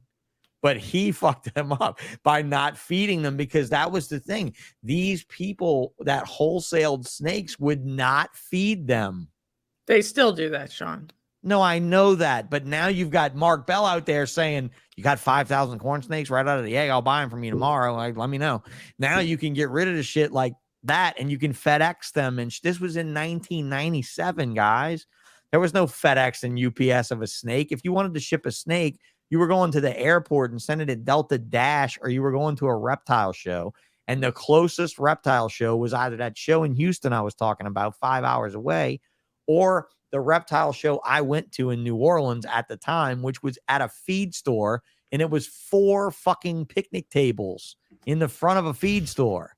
That was a reptile show in New Orleans. It was at Jefferson Feed. And anybody that listens to this podcast that was there, I was 17 too. Patricia posted I was 17. In 97, I was 17. You were born in 79, just like me. You know, we were the best thing that happened in the 70s, right at the ass end of it, me and you. That was it. We reigned in a decade. We validated an entire decade, you know? That's really the end of it, though. At that point, like, you did not get, I heard you can still ship snakes with Delta Dash. Yeah, you can go right there to use it. Yeah, Will, you pack up a box, you go direct to Delta. Now, technically speaking, you should have to be a known shipper with that airline to follow with FAA regulation. Right. Unless they've changed it. I know some that they won't use FedEx. They'll only use Delta Dash. Now that is insane, especially on the East, especially on the East Coast. Okay, that's I'm insane. on the West Coast. Right, on the East Coast, that's insane because that means it goes through Atlanta and it sits on the tarmac in the middle of Atlanta in the middle of the summer for like 4 hours. Yeah, I mean that's just like gonna fry anything. I never want anything going through Atlanta if I'm shipping Delta. But honestly, snakes and Delta is your only option with snakes. Airline wise, I don't think Continental ships. They might take snakes now. If you ship dogs and stuff like that, I don't use Delta either. My preference for dogs and cats is Continental, always was. They do like Lufthansa. It's a hand to hand, which means that they put the animal in a van that's temperature controlled, then they drive it to the plane and then they hand offload it. It's not put on a luggage carrier, right? So like when we shipped the 2-headed snake to England last month or 2 months ago, we shipped Hydra to the UK. Went on Lufthansa on a Lufthansa flight, and that's a hand carry. So like literally a person. Yeah, carries the airlines the kill plane. dogs pretty regularly. Yeah, So but it's not Continental like was really super. Continental was awesome because Delta, when you ship a dog or a cat, you have to have an acclimation certificate because the animal has to be vet approved to make the trip from the plane to the hangar, to the cargo hangar. That's what it is. When you get an acclimation certificate is a veterinarian telling the airline that it's safe for them to put your dog in a luggage carrier that's got an open side and drive your dog through like wherever it is, right? Like Montana in the middle of winter from the airplane belly to the cargo hangar. That's what an acclimation certificate is. So yeah, it's fucking crazy. I hate shipping Delta. Like I went there to Delta at nighttime and I've been like, bro, it's really quiet. There's no pups tonight. And the guy's like, no, I got tired of hearing them whine. I put them in the floral fridge for a while. They fall asleep. The floral fridge only gets 55 degrees, right? The dog's not gonna freeze, right? I know, but no, that's fucked up. That's totally fucked terrible. up. I think that's the last time I shipped anything Delta. I think that's really the last time I shipped anything Delta cargo was when I was there, and that old man was like, "Yeah, that puppy just wouldn't stop crying, so I stuck him in the floral fridge." Fuck that guy. We're gonna put him in the fridge. Fuck. He was the same asshole. It took forever to do my site inspection too. But, so do you? Are you? I know you don't. You're sort of downsizing corns. Are you keeping any of your dilute or not? Absolutely. Okay. Absolutely. Because Sean's out of it now, Neeland. So he was like the best source for dilute stuff. I'm working on a small dilute group that I'm growing off of stuff that I got from Walter. Because when Walter got out a couple of years ago, when he was doing his camper life thing before he bought his house, I bought all of his non-special stuff, like everything he had, every adult. I think it was like 50 adults or something I bought from him all in one purchase. And I got some dilute stuff in that, and I love it. Like I'm not even, it's dilute anery too. Like I don't even need anything other than that. I just like the color it throws because it throws some incredible color. Like I'd love to see red factor thrown up in it more or like cross it in the red Zepp stuff or something like that. I'd like to see more color brought into it and see how pink and blue you can really get it. because when the pink comes in, it really shows off that bluish color. Hmm. You know, like in the anery, not in the ghost, not in the pastel. Yeah, I guess I hated have that heard too. of Okay, I hated that too. I hated the name. It just like I hate it. triggered me slightly. All right, let's talk No, about it does, Tessera. It does. It does. Have Wait, you wait. ever- I got one. Oh, wait. I got one more. Bruce Dupree Oh, brought. she's gonna throw you out, son. Bruce Dupree brought Dilutes to Orlando in 99, 98, Oh, 98 see, or here, 99. look, Jessica. Hang on. I have power. Listen to that. Don't mute him. Don't do it. This is a good one. Bruce Dupree was I'm in just it at teasing a, you because I know Bruce you can handle Dupree it. was with a guy named Tim Ricks that was also a famous colubrid breeder from Louisiana back in the day. Tim Ricks had a table in Daytona, and the table behind him, backing up to him, was BHB. Mm-hmm. And I was at Brian's table, and I was a little Brian puppy dog at that time. I was like, Brian. Aw. That was when Lori would joke about me not being able to see. I hadn't hit puberty and grown tall enough yet to be able to see into the top containers. So she used to have to pull all the Alterna down to show me all the gray bands. I told Brian, I was like, bro, do you remember I told you about that corn snake that I had that's blue? And he said, yeah. And I said, the guy behind you that's with him at his table, his name is Bruce. He's the one, and he has those blue corn snakes on his table right now. Brian's like, no shit. And I was like, no shit. Brian's like, meet me over there. And so I run around the table to the other side. Brian goes through the table, like around his booth, right? Hmm. And he looks at these snakes, and Dupree and them are like, Brian Barczak's at the table. And Tim Ricks and Brian knew each other really well. Because like I said, Tim Ricks was a big deal. Brian used to get a lot of snakes from Tim. And Tim is like, yo, meet my buddy Bruce. And, he's got some corn snakes over here and everything. And he looks, Brian picks up the cups, and he's got a pastel motley in one hand, a ghost motley in one hand, right? That hand. And the other hand, he's got the blue motley. And I'm like, Brian, this is the one. I'm telling you, this is the one that grows blue and pink as it grows up. And you know what he looks at Bruce, and he was like, bro, this isn't a pastel motley. And Bruce takes it as offense. Ooh. And Bruce is like, what do you mean it's not a pastel motley? I know what a goddamn pastel motley is when I look at one. And I'm like, no, Bruce, what you're trying to say is that, and he won't even let me talk. I'm trying to say, he's trying to tell you that it's worth more and that this might be something special, bro. And Brian was just like, fuck this guy. I'm not even going to waste time with this guy. He walked away. And he was just like, yeah, fuck you, Barczak. You think you know everything? Fuck you. And I was like, what the fuck? And he was just like, good luck with those snakes, bro. I'm not fucking with that project. And he never messed with it. And that was the funny thing about it, was that he saw it too, right there on the spot. And that Dupree just took such offense to it. But yeah, I don't know about mixing it in with anything else. I slept at the wheel too much with this stuff. Knowing what I know now is like me going back in time. I don't even need Biff's almanac. Fuck you guys. All I need is reptiles and a time machine. I'll make millions. Yeah. Hindsight's 2020. God, in this industry, you have no idea, Jana. Like what you will see in your time will blow your fucking mind. Like when Ralph Davis called and was like, I'll give you a Mojave looking thing. I'm calling him fucking Phantom and a lesser. If you take them today, you can have them for $5,000 for the pair. That was before blue-eyed white snakes were made. And the day blue-eyed white snakes were made, John Pirro paid $80,000 for that same pair. Wow. Fuck me in the goat ass is what Adam You Sandler were in would the say. right place Adam doing Sandler the would wrong thing at the right time. You follow me in crypto, stocks. It does not matter. You buy when I sell, you fucking win. You buy when I don't, you fucking win. Sure. I'll be right back. Period. So that's it. So I'm gonna she's gonna take a bathroom break, and like in this corn snake mess.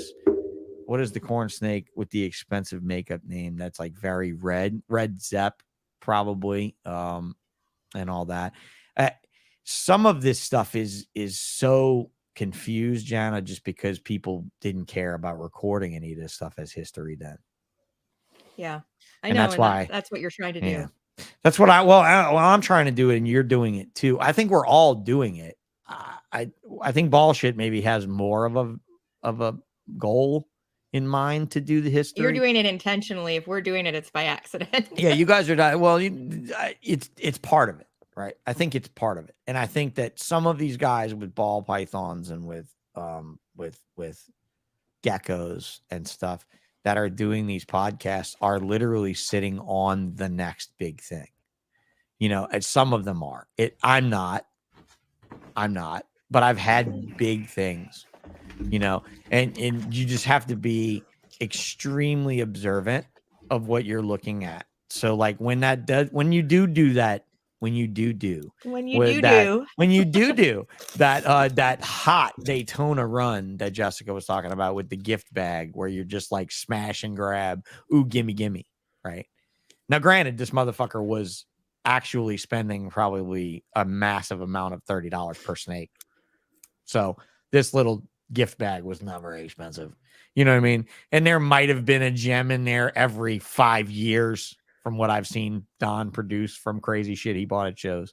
And the one good project he ever had was Palmetto. He paid dearly to get it and then sold it for massive amounts of money.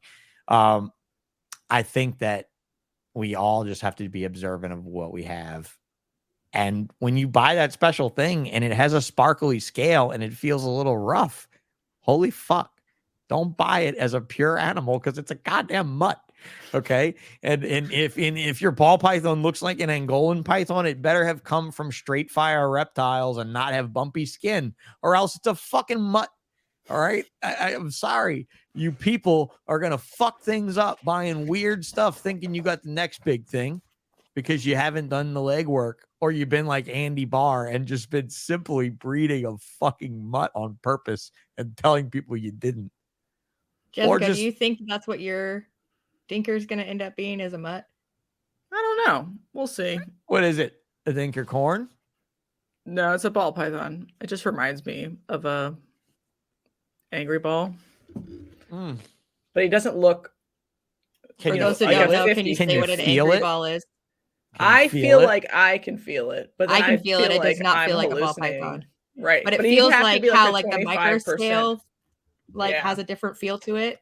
But I've never felt an angry ball, so I can't say it feels like an angry ball. But it has its spine looks like. It's what?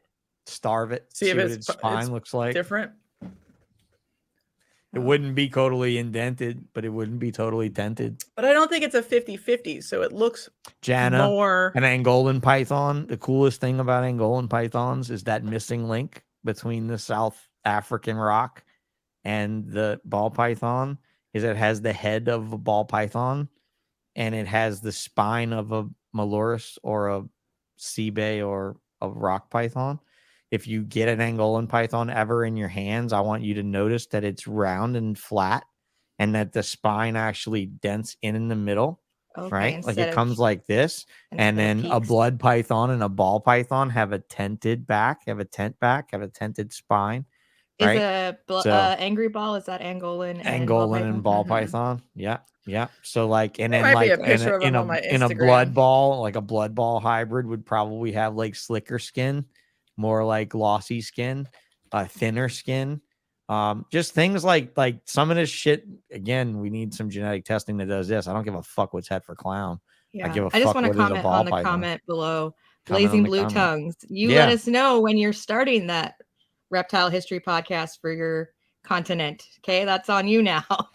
When is the Australian reptile history podcast? I mean, really, honestly, I don't know who could really do that. Like, who would you get to do that? Who would comment? Could we do get Bob Irwin on your show?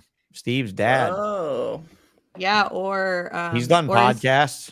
His daughter with his Bindi and them. Mindy, you get Bindi on your show, you'd be a big winner. No, I mean like she could do it with her grandpa.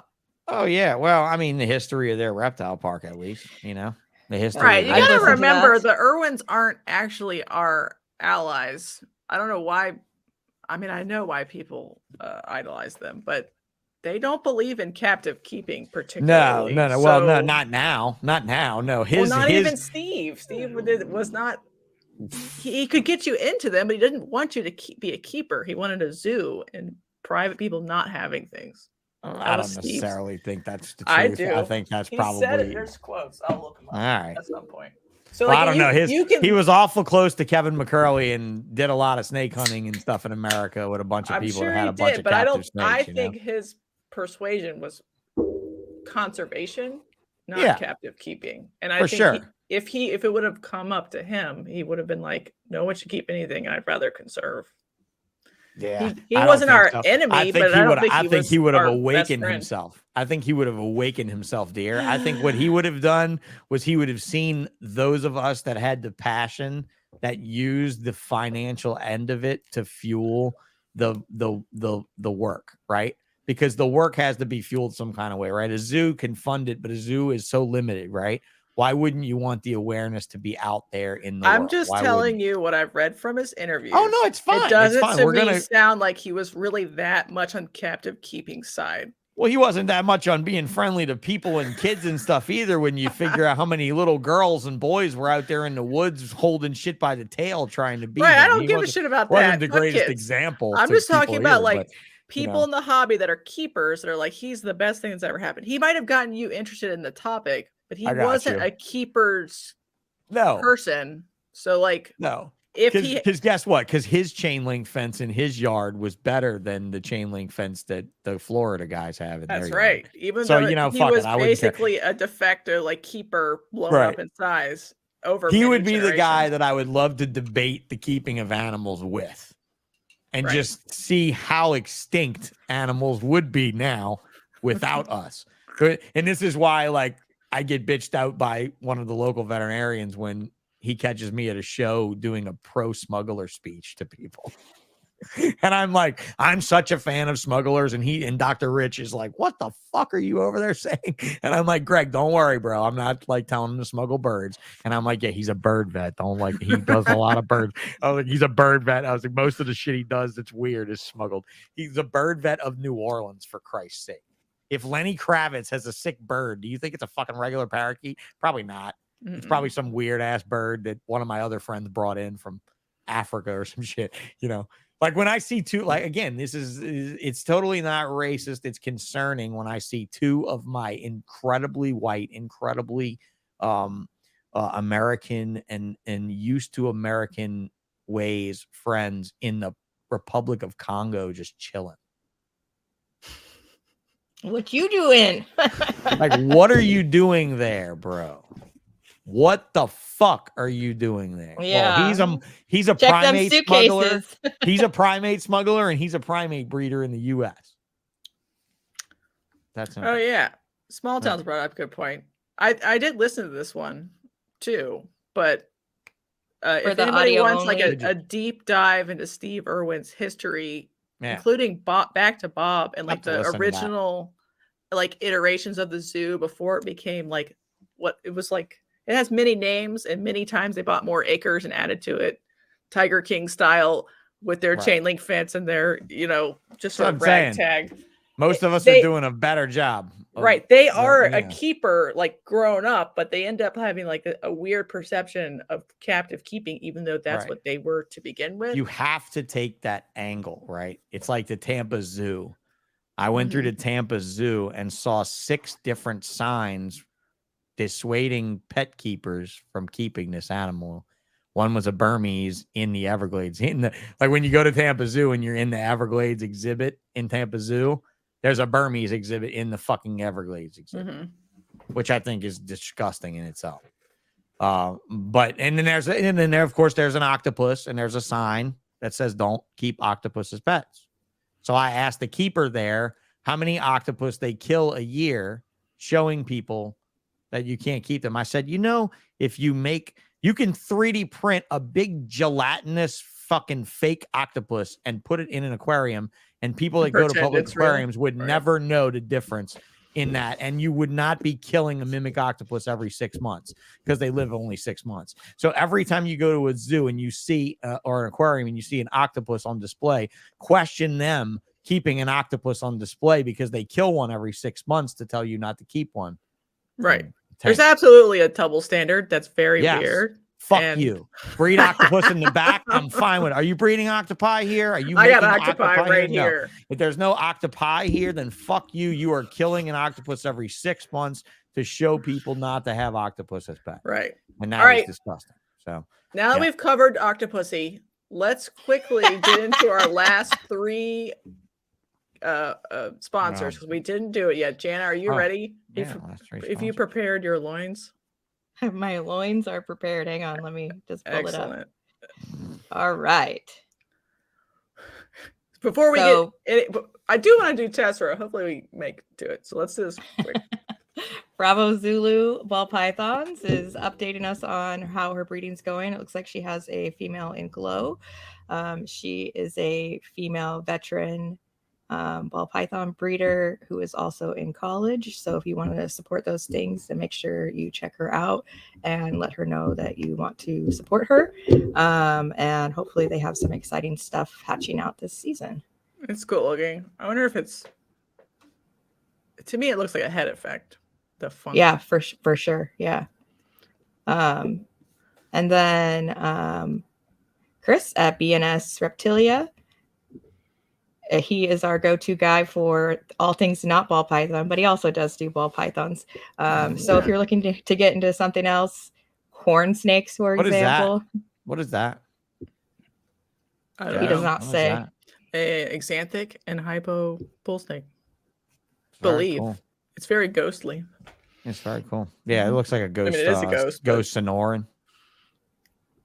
Yeah. Thanks. So if you're looking for some cool stuff other than ball pythons, check him out. Thanks for sponsoring our podcast, Chris. And then Gray Family Snakes. Jessica, you want to handle this one? Yeah, they took our advice, which may be dubious, and they successfully swabbed their Sensinia Yeah. to make sure they didn't come with anything from wherever they were from. I don't know where they're from, don't know the history, but they had a clear set of panels. So congratulations. Yeah. And good I job. think that Good luck with that, guys. I think That's that a this is great- their second Mm. set of panels because they're clearing them from quarantine. Good job. They- And those they've are had them imported. for Imported? No, I think they were a U.S. They're already purchase. here? Oh, okay. Yeah, but they were just getting them through quarantine, basically. Oh, okay. And do we want to say anything Congratulations. about technique? 'Cause- Man, or people we're are gonna- crazy. No, we're gonna do that nowadays. next It week. sucks that we got to Okay. go through all this shit nowadays, man. What, with Sucks you te- can't with just te- buy a snake and shove it in a rack and breed it anymore like you used to. Yeah, well, Yeah, they're all You gotta like test it half and all fucked this up. crap. So It's not fun. Gray Let's Family take all the Snakes fun out will of this. also be at Arlington. So if you are at Arlington, make sure you message them and say you're there so you guys can meet up and say hi. Also, Lori was on Chris Eaton Live. So if you want to check her out, go ahead and look that up. But definitely if you are in Arlington, let them know so you guys can like meet up for drinks or something. They're really cool. If I was going, I'd be are they meeting going up. to be there on Sunday? Or are They're they just there for there the whole weekend. All right, I'll see them during the day. I told them to hit you up because I said I wasn't going and they were sad. So yeah. If we had a table though, Jana, you could fly down and have somewhere to hang out all day. And I'm saying maybe September we'll get a table and we'll do. well, I need to suck dick on Sunday to get a table. That's the whole point of this journey. Sean, Nah, you Come on, don't. tell her whose dick to suck and let her get a No, you table. don't. Point You me in the don't. right direction. Mine doesn't even have sensation, and we'll get a table. It's fine. Don't All worry right. about it. Don't Good. worry about it. I just need Yeah. Don't worry one about it. table. I No, think listen, we here's solved what this you at the need to do. beginning of the Here's episode. what you He's need going to to get do. us a table with his tables. You need to talk. You need to talk to Kristen, the redhead. Don't worry about Brian. Talk to Kristen, and y'all just. Kristen's amazing. You get buddy with Kristen, and you get anything you want. Yeah, but It's our baby blues are not going to convince her. so- it's fine. It's Yeah, that's fine. right. It's fine. It's fine. I don't even know if I have her number still. I'll look around and see if I can get in touch with Kristen. If I can, then let me know. Well, and if I'll hit I- you up, because I'll be like, hey, put me and what are you going as? Hare Hollow or as the podcast? What do you want to do? She wants both, probably. I would probably want us to have it as Hare Hollow, but like, But I'm like, if dude, give me Jana 3 comes, tables I can and put up let's do it all another together. another banner for the podcast, and she could just stand there and look beautiful. People come take pictures.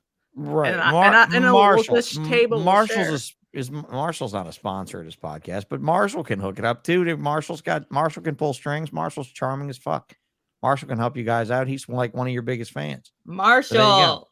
I Yeah, can don't point her mind out her to you. out. man. You've been No, you holding can't out miss. on us. You can't miss Kristen. Kristen's the redhead in the front that runs the badges and stuff. She's the boss. She's I the do one. love a All right. redhead. If I was She's the going, one. I could totally sweet talk her. No, she is.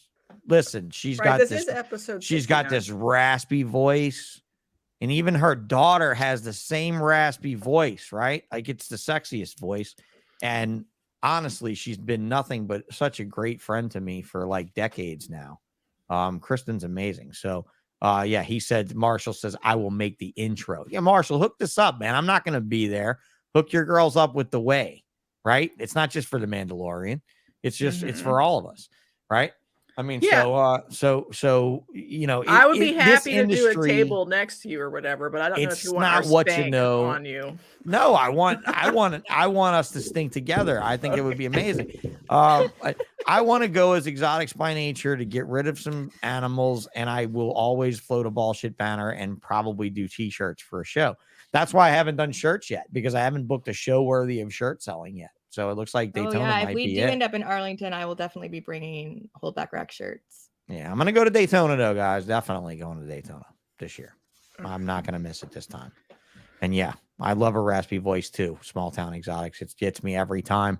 It's generally not how to pick them, but I'm telling you, Kristen and her Hey, daughter. you got are any awesome people. cigs? Yeah. Oh well, they do. But that's why she does smoke. Like, look, if there's You got any one fucking woman, cigs? there's one woman outside of the hotel every show smoking at like 2 a.m. It's Kristen. Sitting out there on her phone smoking cigarettes. That's all she's out there doing. So yeah. No, well, we all know where Jana's going to be at 2 a.m. When it comes to corn snakes, I'd like to make a couple of little comments before we go. She wants to talk about Tessera. So you want to talk about Tessera? You want to talk about Graham Kriglow?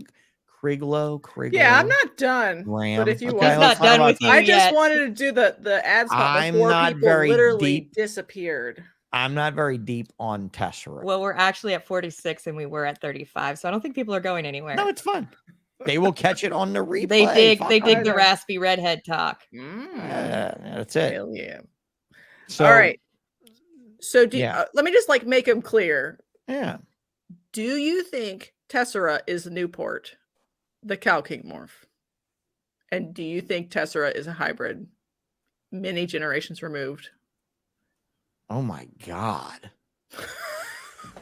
What fetching fuck thought this up? Are you serious right now? I am serious. This is the other story. Besides, they found 3 in a pet store. Right. And so I know Graham, who is a mud engineer in the oil business, who was the one that brought Tesseras to the world. Graham Kriglow is his name. It's a unique as fuck name. I imagine you won't find very many Graham Kriglows in the world, for Christ's sake. So you've never heard this version of no, but honestly, I could give 2 fucks of a shit about corn snake people and what their thoughts are now, because after hearing Don and the T positive Andy Barr confusion, I just give up on you guys.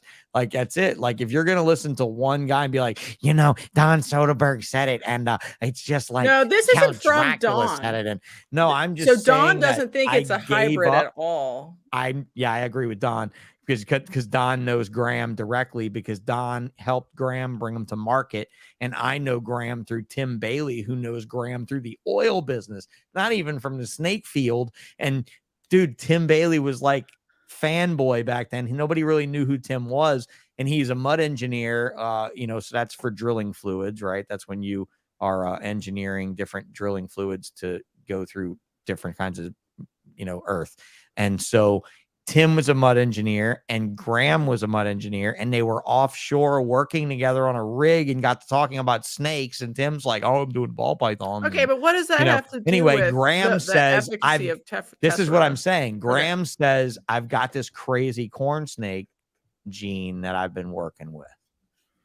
And Tim's like, really? And he sends pictures, and Tim sends me pictures. And I'm like, what's he calling it? And he's like, he calls it Tessera. I don't know how to say it, something like that. And I got my first one from Graham when he was selling them for like $900 and some. I traded him an albino boa constrictor for it. for a male Tessera. Isn't this the one that you say something. comes from the California King? Right. This is the one that she says could be Okay, pull potentially up a picture, hybridized please, with Jessica, for California the everybody king else. Tessera snakes. or the Newport? Yeah, The I Newport, can pull please. it. Yeah, Newport. I'm gonna look up Newport. Now wait, All right. maybe Newport's a hybrid from that fucking corn snake. Well, listen, he found 3 at a pet store or wherever he got them from Ooh.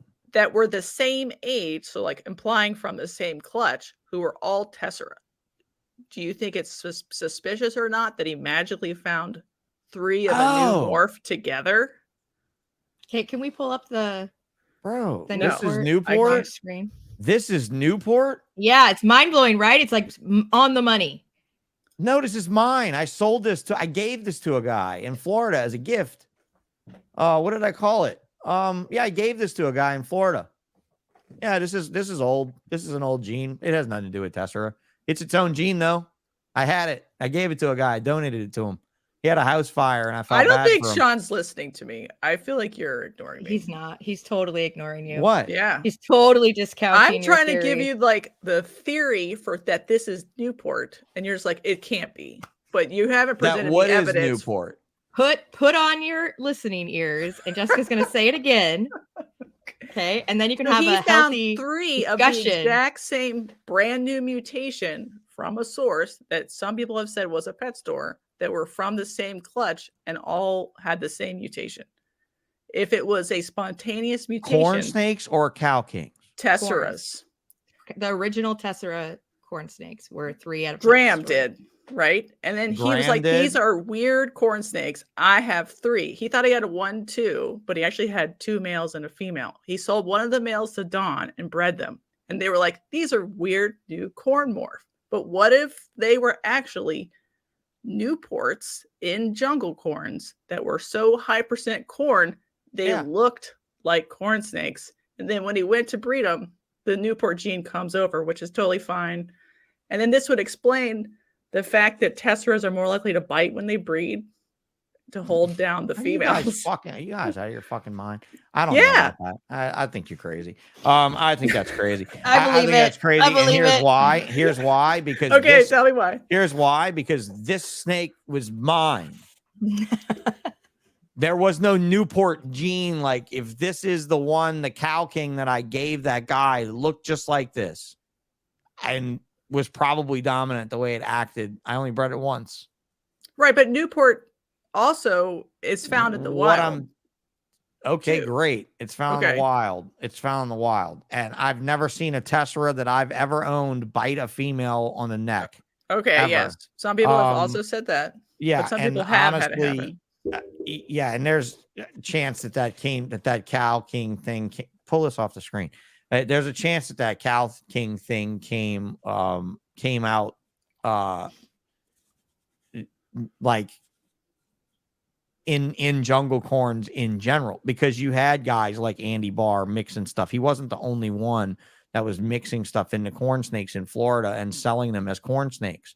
You know, so what I'm telling you is there's a good chance that that California king blood came into somebody's Tessera line, and that's why it bites a female in the neck.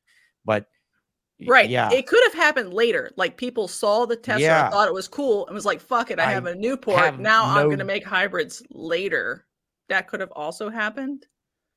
I mean, that but Tessera because of so clean, bro. That thing is so clean. You'd had to. I would cross that like 10 times, and nobody did that. Nobody did that. The other thing we've had is like reports of odd colors in the Tessera sibs. Yeah, which you know is what I like, think started this? I think Don's confusion over T positive ultra melt shit started this. No, I really do. This isn't No, a Don theory. Don thinks they're pure.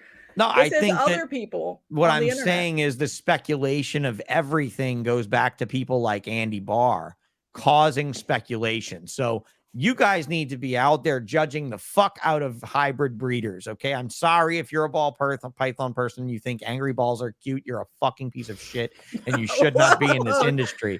Period. You should not be hybridizing these species unless you're telling me that these continents are going to be connected. Like, hey, I'm on Madagascar and we are steadily floating back towards Africa. So I'm going to breed a Dumerel's boa with a Burmese python to see if they actually lay eggs, or if the eggs are like the sand boa where they're kind of translucent translucent and they hatch in a couple weeks.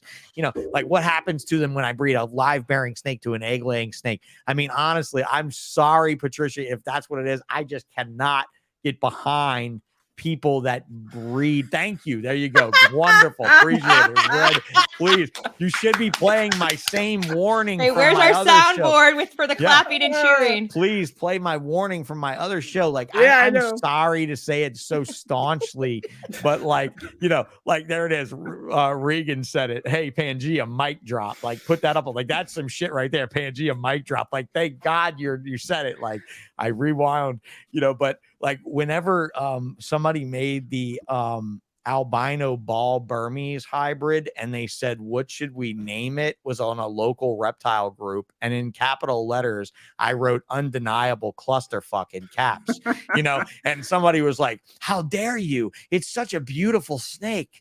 And I'm like, no, this is a no. This is a giant no. This is a no that's printed in backwards on the edge of a sledgehammer, and I just pound it in your fucking forehead so that you never look in a mirror again without ever forgetting that you're a dumb fuck for doing this.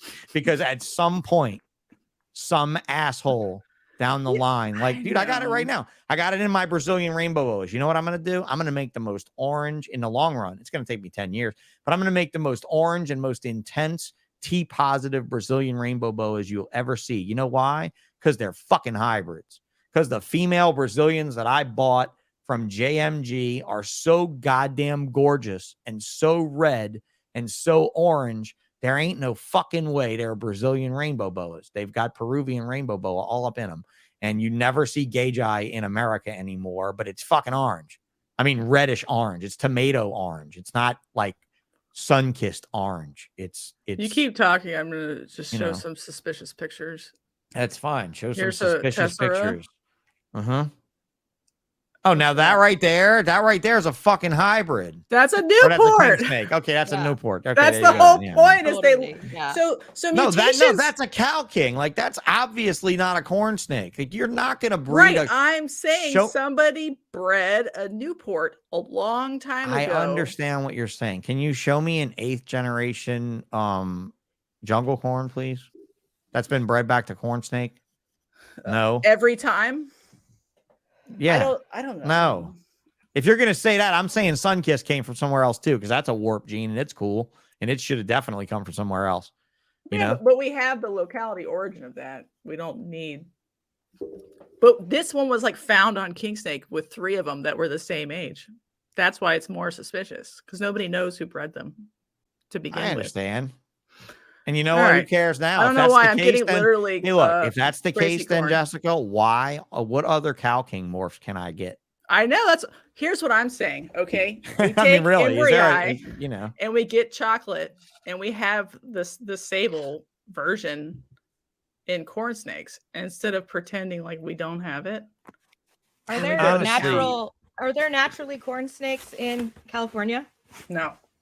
no, there's no corn snakes past the Louisiana border and Kisatchie, really, technically. So it's not something that could have been happening in the wild. No, it's not. And so what other genes you want to talk about? I mean, because honestly, I don't buy the Tessera as a hybrid with yeah. I mean, maybe it was that. I think you made that Wholesaling. very clear. I mean, you don't have to buy it because it doesn't matter now, because the things we have now are so high percent. Yeah, it's all up in it. Captive corn snakes are that it doesn't matter.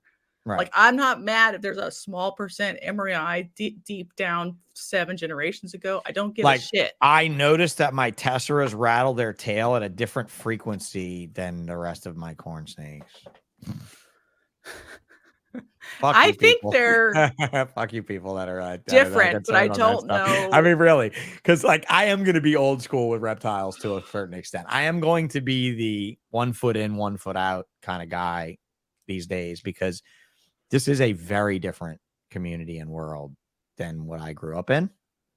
And when I stood in front, like I saw this Durango Mountain king snake from the other aisle, and I was like, I need it. I hope it's a male. My male died. That Durango Mountain king snake is amazing. Like that Greer eye, like that's how rare that is, right? Like Greer eye king snake. I'm trying to find it.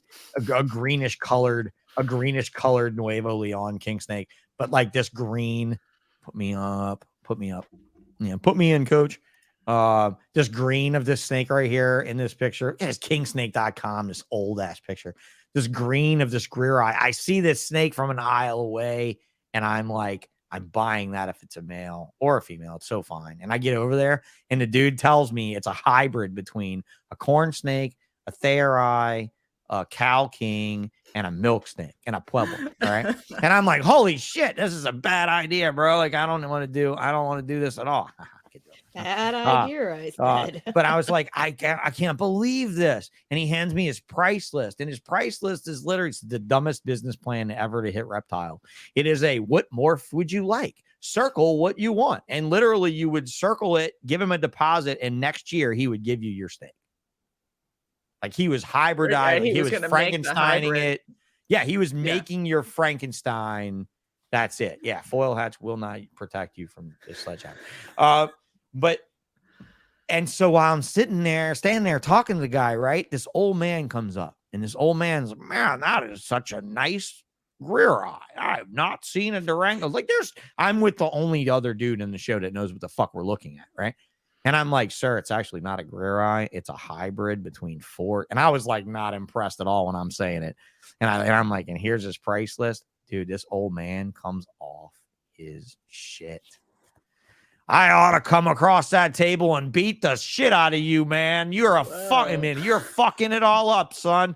And he just goes off on the dude. And I'm like, have a nice day, bye. Because I'm from down here and I know that routine, right? I've seen that routine. Right. So anyway, yeah, that's it. But what I wanted to talk about corn snakes was, if you're done, was that Tessera? Was that your only thing? What other ones you got? She's got a whole list. I got a whole bunch, but we don't have time for that. But so I don't know that much more about many of the other ones. I'm telling you the ground zero stories that I can help you with.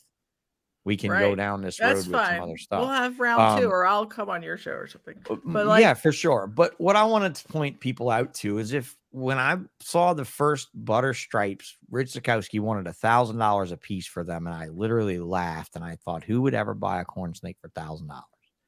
And I don't know who bought those corn snakes that day for $1,000, but I'm gonna tell you right now, they made a lot of fucking money off those corn snakes, because it took. When they went from 1,000, they went down to like 750, they had 500 and 350 real fast. But they sat at 350 for like 5 years.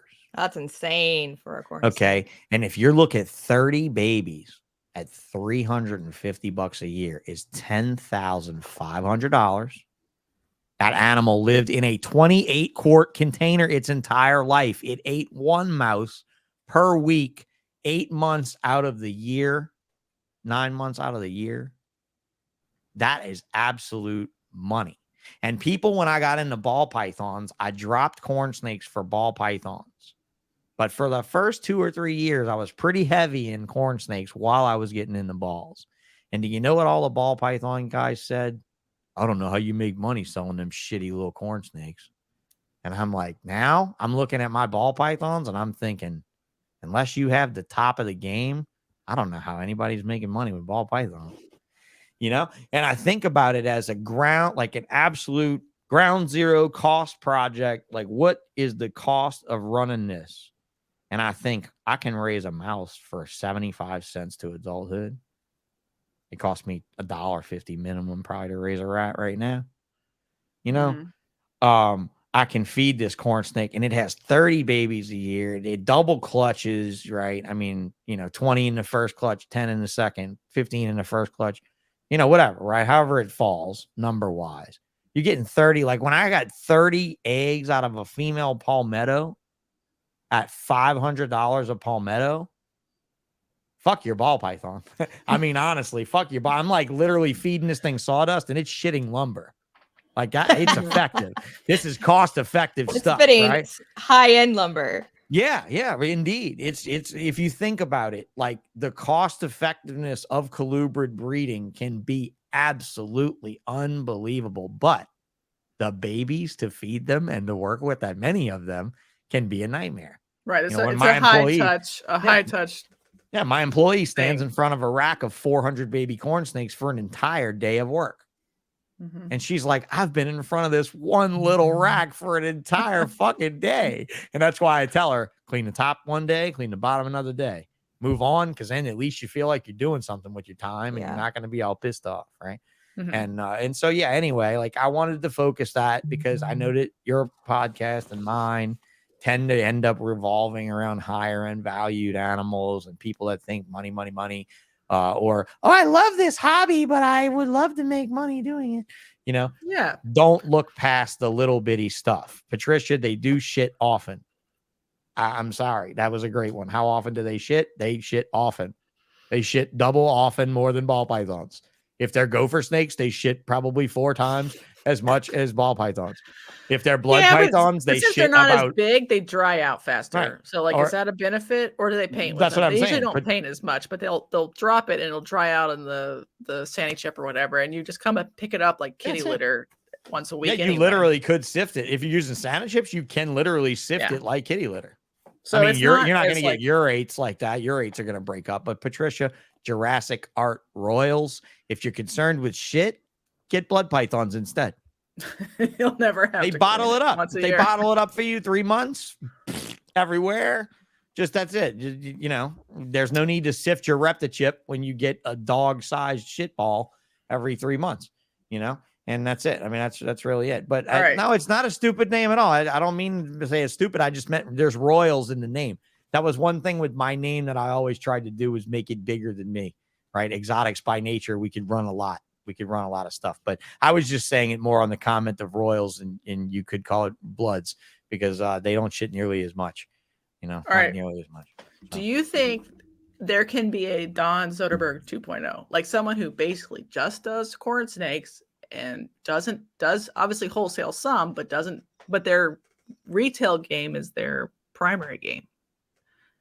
Can that exist again? Because there are very few or none that are full-time corn snakes, except for even Travis Whistler. I'm not sure. Whistler and his partner. Yeah. His partner, John's. They're not, silent. they're mostly corn snakes, but they're not solely corn snakes, which is fine. But like, I think so. He set out to be a sole corn snake. So I would say Travis would have been the one that I watched come up.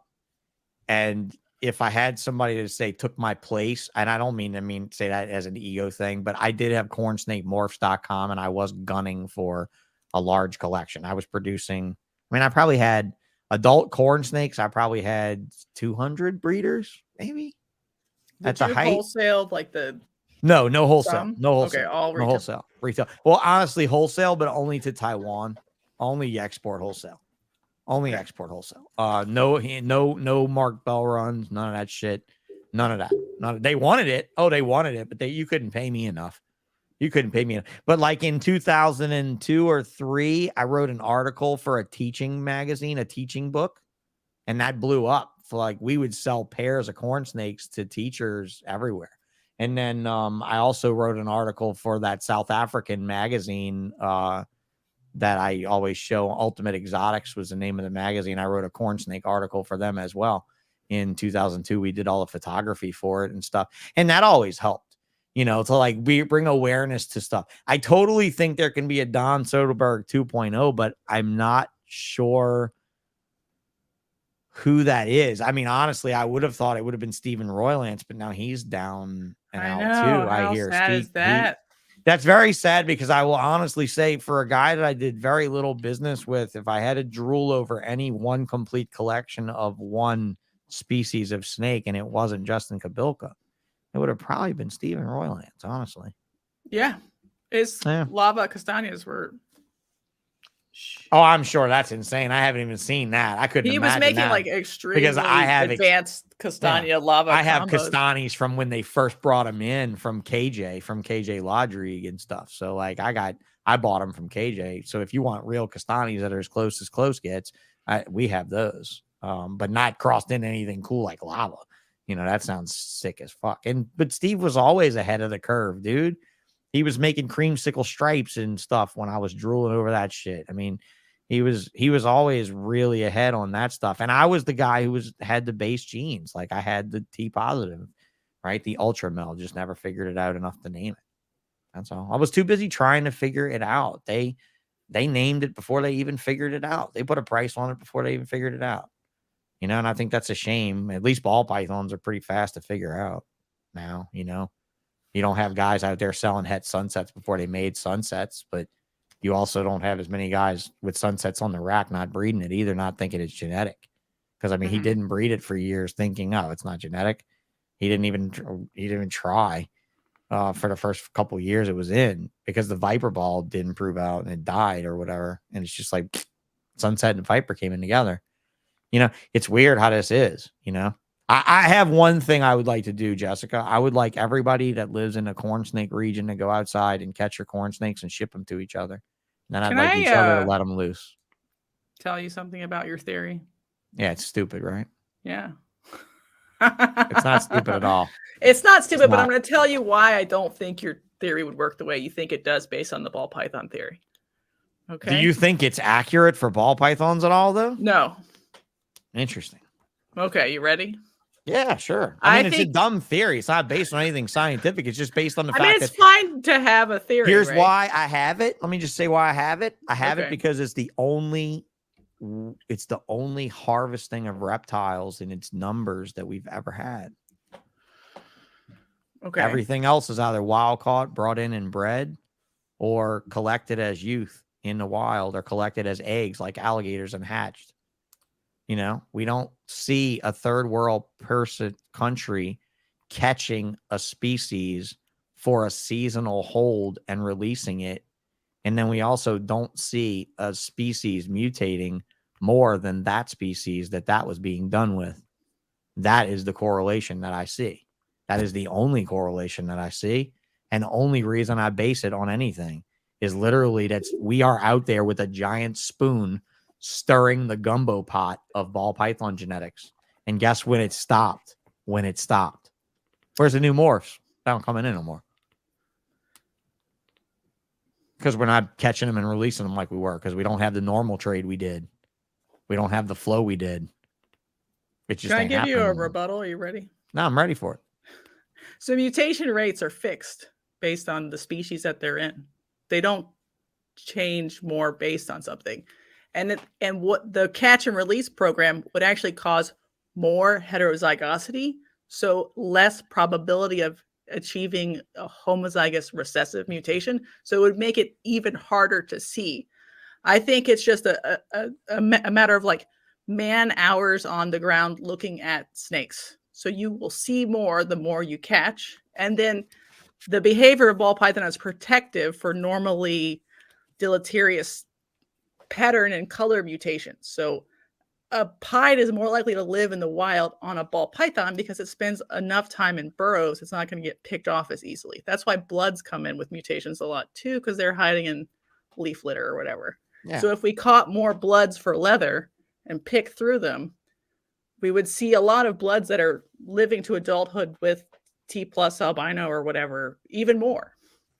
But like a corn snake can't pull that off because it needs to like come out and bask, warm up, bird sees them, bye. Palmetto 2.0 is gone. So I think the behavior of the animal is protective and the amount of touching. So we won't see any more until we start importing a couple million extra normal balls. But who wants that? So it's fine. But I don't think that it's the mixing itself, because all that doing is causing heterozygosity.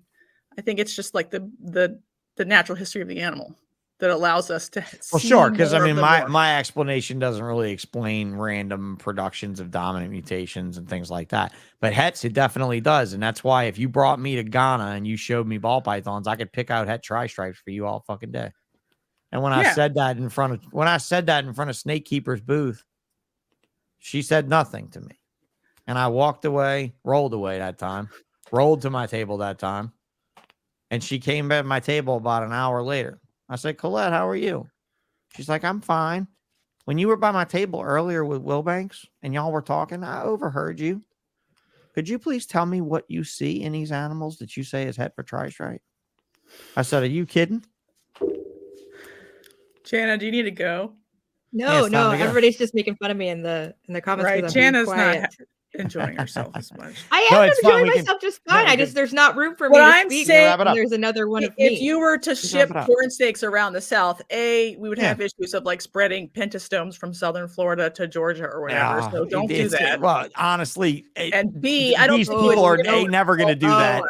No, do not get on her ass about. It's never going to Biosecurity. happen anyway. It's never going to happen anyway. But what I I want would is people love to to go do it. I outside would and love just to do catch more corn snakes, more Yeah, touch in the that's it. legal states so we can find the ones that are there. Because That's there's it. those black Alabama corns that I need tonight.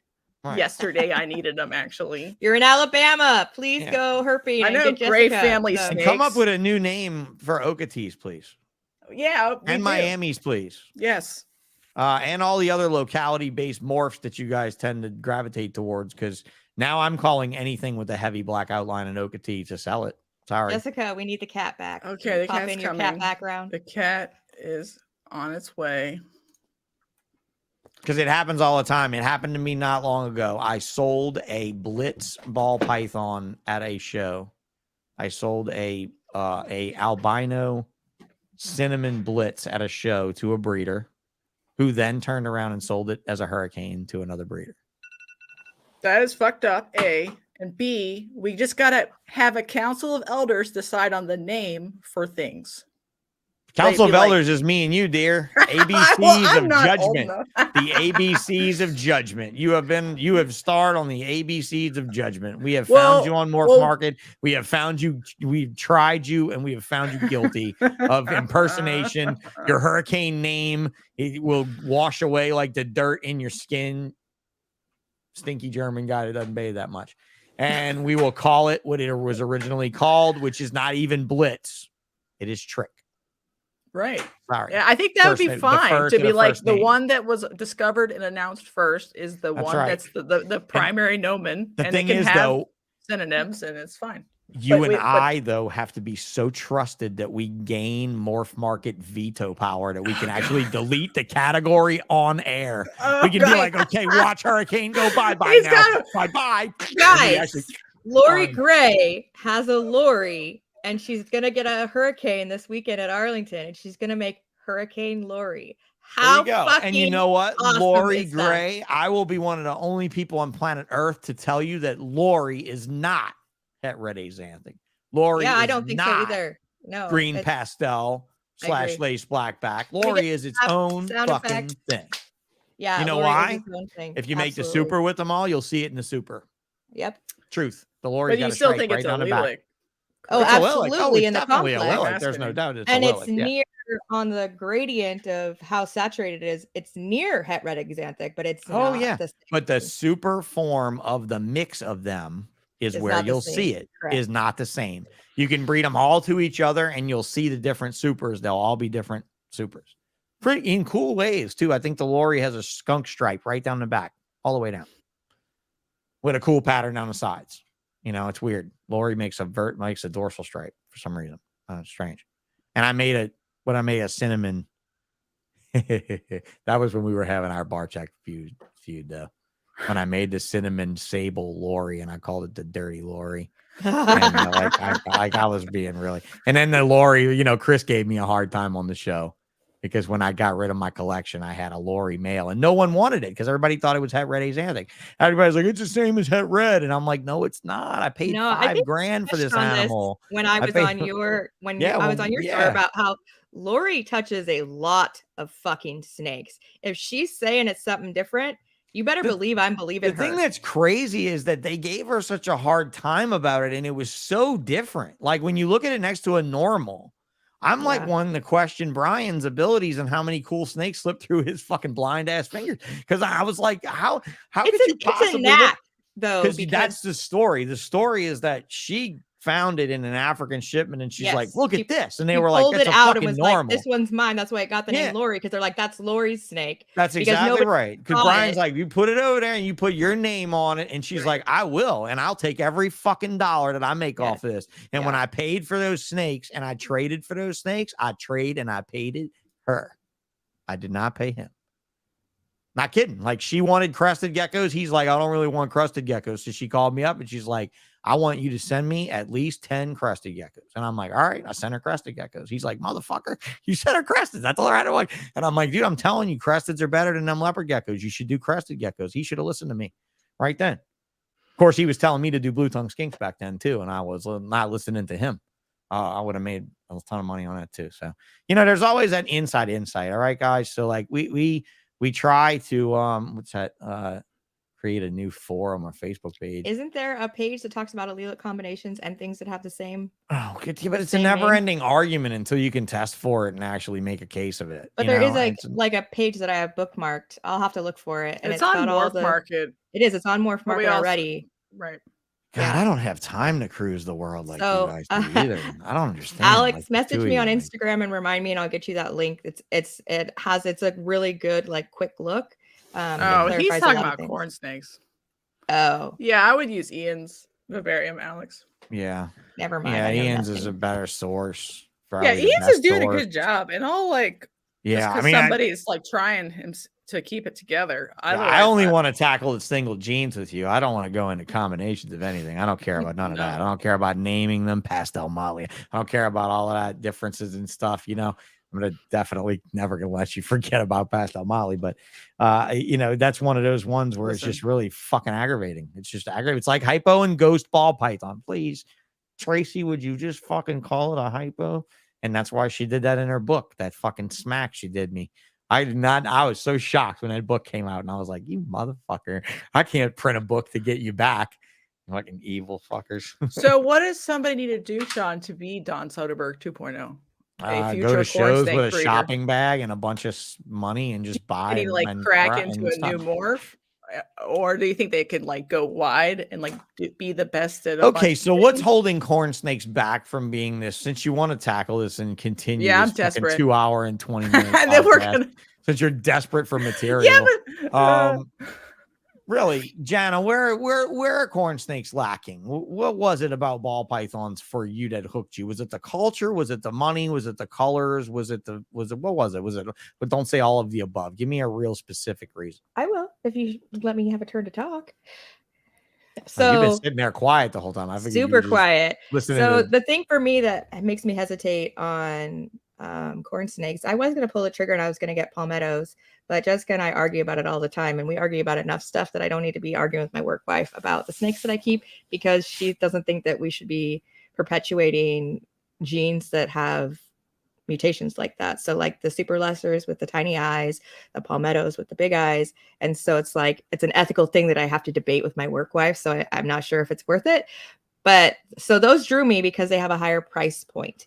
They drew me because they're flashier and I think they sell better. And that's what people come into a reptile show looking for, that. A basic, natural colored corn snake is much prettier than a ball python. But you go online, and I'm completely all self-taught in the beginning, and Jessica didn't get a hold of me till later. But when you're trying to deep dive into information about corn snakes, the amount of information on YouTube regarding breeding corn snakes, regarding the morphs of corn snakes, regarding all the information, it's not there. It's not digestible like ball python information is. And then you hold a corn snake and you hold a ball python, and a corn snake's like, and I had zero snake experience, zero reptile experience, zero herping experience. And so for me, if I can't keep a hold of it, I can't breed it. And so a ball python just sits there and you're like, I could do this. So ball pythons was super easy to get into because all the information was there. The price points were there, and they were literally easier to handle. But now when you had that first ball python, was it in a terrarium style environment?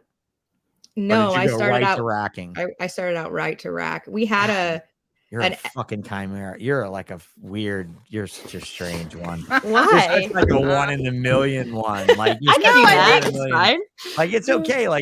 You could. It's fun to get your point of view, because it's almost like I don't mean to say I plucked you of a group of assholes, but I kind of did. Kind of just plucked you from a perfect group of assholes, where I'm just oh, you're the perfect asshole I want to interview, because you're the one that didn't come in her. Look, I was another kind of asshole. I'm an internet herper.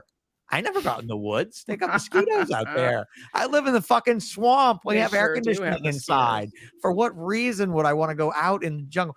You know what I did? The last time I saw a snake out in like the Louisiana solid jungle-ish wilds, I was out there digging up a tree to make a bonsai tree out of it. And I just happened to see some reptiles running around. And that was really it. Like, I really never, like, people were like, you live down there, man. I'm going to go by Sean's. I'm going to go herping. Yeah, you could stay at Sean's, but don't expect him to go herping. Why? Because he was in a wheelchair? No, that motherfucker never herped. The wheelchair is just a common excuse for him now not to herp. And I'm like, yeah, now I'm like, no, I'm not a herper. And I point to my wheelchair. But really, it should be like, point to my soul. Yeah. Right? I want to be. I just literally can't catch anything. My kids can catch more Oh, I than I hunted can West catch. Texas. I can't even freaking catch a corn online. snake in the wild. I'm like in the freaking wood pile Yeah. at my parents' house with my feet sticking up in the air, and I'm like trying to get this snake, and my kid's standing on the other side of the wood pile, and she's like, "Was this what you were trying to get, Mom?" Right. And I'm like, yeah, "What you're the a ball fuck?" python breeder. I'm But a ball python honestly, breeder. to tell you the truth, if you had gone to that terrarium like every other motherfucker in the world, had you gone to that one ownership thing instead of buying a rack and literally stockpiling your snakes immediately, you would have seen something interesting. I had Your- a terrarium Your with ball like our python pet wouldn't in it. had but done I- a fucking thing. Your ball python wouldn't have done a fucking thing. Your ball python would have sat under a hide. Come You're on, correct. Jessica. They are Your much ball more python, interactive come on, and Jessica, more tell her fun. how it is. That corn snake would have been like, She knows because she I'm got gonna garter have snakes and fun. eventually I'm like like- figured it out. Like, No, like I could keep a super ball fun. python in a 10-gallon tank with no fucking lid on it. maybe it depends on how. No, I don't. Some I of don't them think are so. No. I spicier. could keep a neonate ball python in a 10-gallon tank with no fucking lid on it. Yeah, maybe a little baby. 'cause Ain't then no that's way all. in the world that motherfucker's climbing. Yeah, a but silicone and also, like climbing you out. said it No way. yourself, Got a corn that, snake, whoop, right up the top, right up the silicone. that in you a straight stand in line. front of a corn snake rack and you work it all fucking day. You work a baby rack all day because a baby yeah, rack and then fits they in have 2 like square 30 feet. babies at once, If- and so if I you breed, compared like the- 2 for 3, and you've got like 90 babies, Ooh. and it's like a lot of freaking work. And I can do my whole like 2-story, can All right, hold can you 100. guys fight? That'd be Jessica, awesome. check this out. Jessica, this one's for you. I can right? do my whole like Let's 100 rack take a of ball pythons facility- in let's take like Go ahead. How many hours? 3 hours, and I can Yep. clean it top to bottom and change the water. Yep, absolutely. But the corn Now, snakes if- is like, What I want you to do is I want you at the end of next year, or maybe 2022 is your year. I want you to give me a figure, a really legitimate figure, including every normal, every shit baby you hatched, every dollar you took loss. I want a number of how many, what your average sales were on a ball python, the average sale ticket amount of a ball python. Get that average sale amount and do the math and actually figure it out. I give very few ball pythons the potential to make $10,000 a year. Every year. you mean like a ball python In production. breeder? No, that female ball python to produce Oh, okay. $10,000 in babies every year, a year. If you took colubrids and you made a tight spot like a ball python facility, like a 2,000 square foot facility, and you maxed it out with corns and you maxed it out with ball pythons. This is almost the argument of growing weed under LED versus non-LED, right? There's how can we grow money in a facility doing what we love? And can you grow more by doing the corn snake route, by doing the ball python route? I'm not so sure that it would compare. I really am not. I think if you compared it to Kabilka or Ozzy or Bob Vu, yeah, sure, ball pythons would take a lead by far. These motherfuckers are making, each female's producing $30, $40, $50,000 a year. But this is not sustainable. I'm sorry, this is not sustainable. The level that ball pythons are at with these 20, I saw a tri-stripe with 2 other simple genes in it that was 25 grand that sold. Whoever bought that was dumb. Shots fired. Shot fired. Dumb. The which Stupid. snake? It was like a pastel something tri-stripe, and it was like 25 grand, and it sold. And the thing is it's like literally genes that have been around for decades that somebody just decided to, like, that is not sustainable. It might be great now this year. It's not sustainable. Corn snakes have been sustainable. The very first AML sold for $750. We're still selling corns for $500. If you can No, do that I with would ball get into ones pythons that were 40 $500 years from now, if but you can do that with balls 40 years from now, you have a sustainable income. And honestly, that's why ball pythons are a flash in the pan and a good investment to make, but not a long-term hold like a colubrid or a black-headed python or a bearded dragon even. You know what I mean? Like they're weird in that sense that ball pythons have their own little thing. What attracted you to ball pythons is never anything that attracts anybody to any other species of reptile. Like really rarely, other than Wilbanks, right? Type guy, where I say Wilbanks, not to be mean, but when I interviewed him on my podcast, I used the opening line that the guy cleaning my pool told me he knows a guy named Bob Clark that made $1 million breeding snakes. And he said, well, I like snakes and I like money. I got to meet this guy. And that's when you say like what attracted you right. to But the like what industry, attracted like what you to that? Like what was it? The fascination of snakes? Was it the fascination of the industry of snakes? It's okay. It's okay for you to say in Reptiles magazine in like the early 2000s, they did an interview of the women of reptiles. And Lori Barchak was interviewed and Kim Bell was interviewed and Kathy Love and all this. And you know who took the most hate over that interview was Kim Bell. Because Kim Bell went into Reptiles magazine's interview with Russ Case. And Kim Bell told Russ, or Russ Gurley, whichever Russ it was that interviewed her, I'm in this because he's in this and we make money doing this. And I'm in it for the money. And we make great money. And if it wasn't for the money, I wouldn't fucking do this. And she was the only one in the whole group that was honest about it. Lori was like, it's Brian's passion and I do what he loves and it's our family's thing. And right, she's towing the company line, right? Mm-hmm. Kim's straight out there like, I'm a greedy fuck and I'm ready to make money. And I'm like, oh, fuck, man. I mean, I even, honestly, I told her to her face, I'm like, I'm going to be honest with you. I said some negative shit about you back then. I did. Because I thought for some reason that everyone had to be doing this for the absolute passion of animals. And I realized that most of us aren't doing it for the passion of animals, other than Ty Parks. He's definitely doing it for the passion of animals. Yes, he's he losing is. millions of dollars to do nothing but educate people and have fun because he knows he can't take it with him. And it's fascinating to him. He can make money. He's made millions of dollars in business. He's made millions. He's traveled the world. Do you know his daughter is an actress on primetime television? Do you know that? No. You didn't know that his daughter is the Asian girl on like one of these, not Bones, one of these shows like Bones, a gigantic fucking show. Look it up. Look up Ty Parks' daughter. His son, I believe, is a doctor, went to Harvard. Like the guy's like a fucking living the life. Like when you meet him, you're like, not only is he an amazing lizard guy, his children turn out to be fucking amazing. Like I want my kid to be half as amazing as half of Ty Parks' kid. Like if my kid turns out as amazing as his daughter's big toe, I'm happy, right? Like she's a starring role on a national show, international television show, and his son's like this. Well, you know, and like I look at the guy and I'm like, this man is truly a man I would love to be. And when I went to his place and I saw his animals outside living in these big cages, I came back home and I felt like shit. I felt bad for keeping animals in boxes and shit.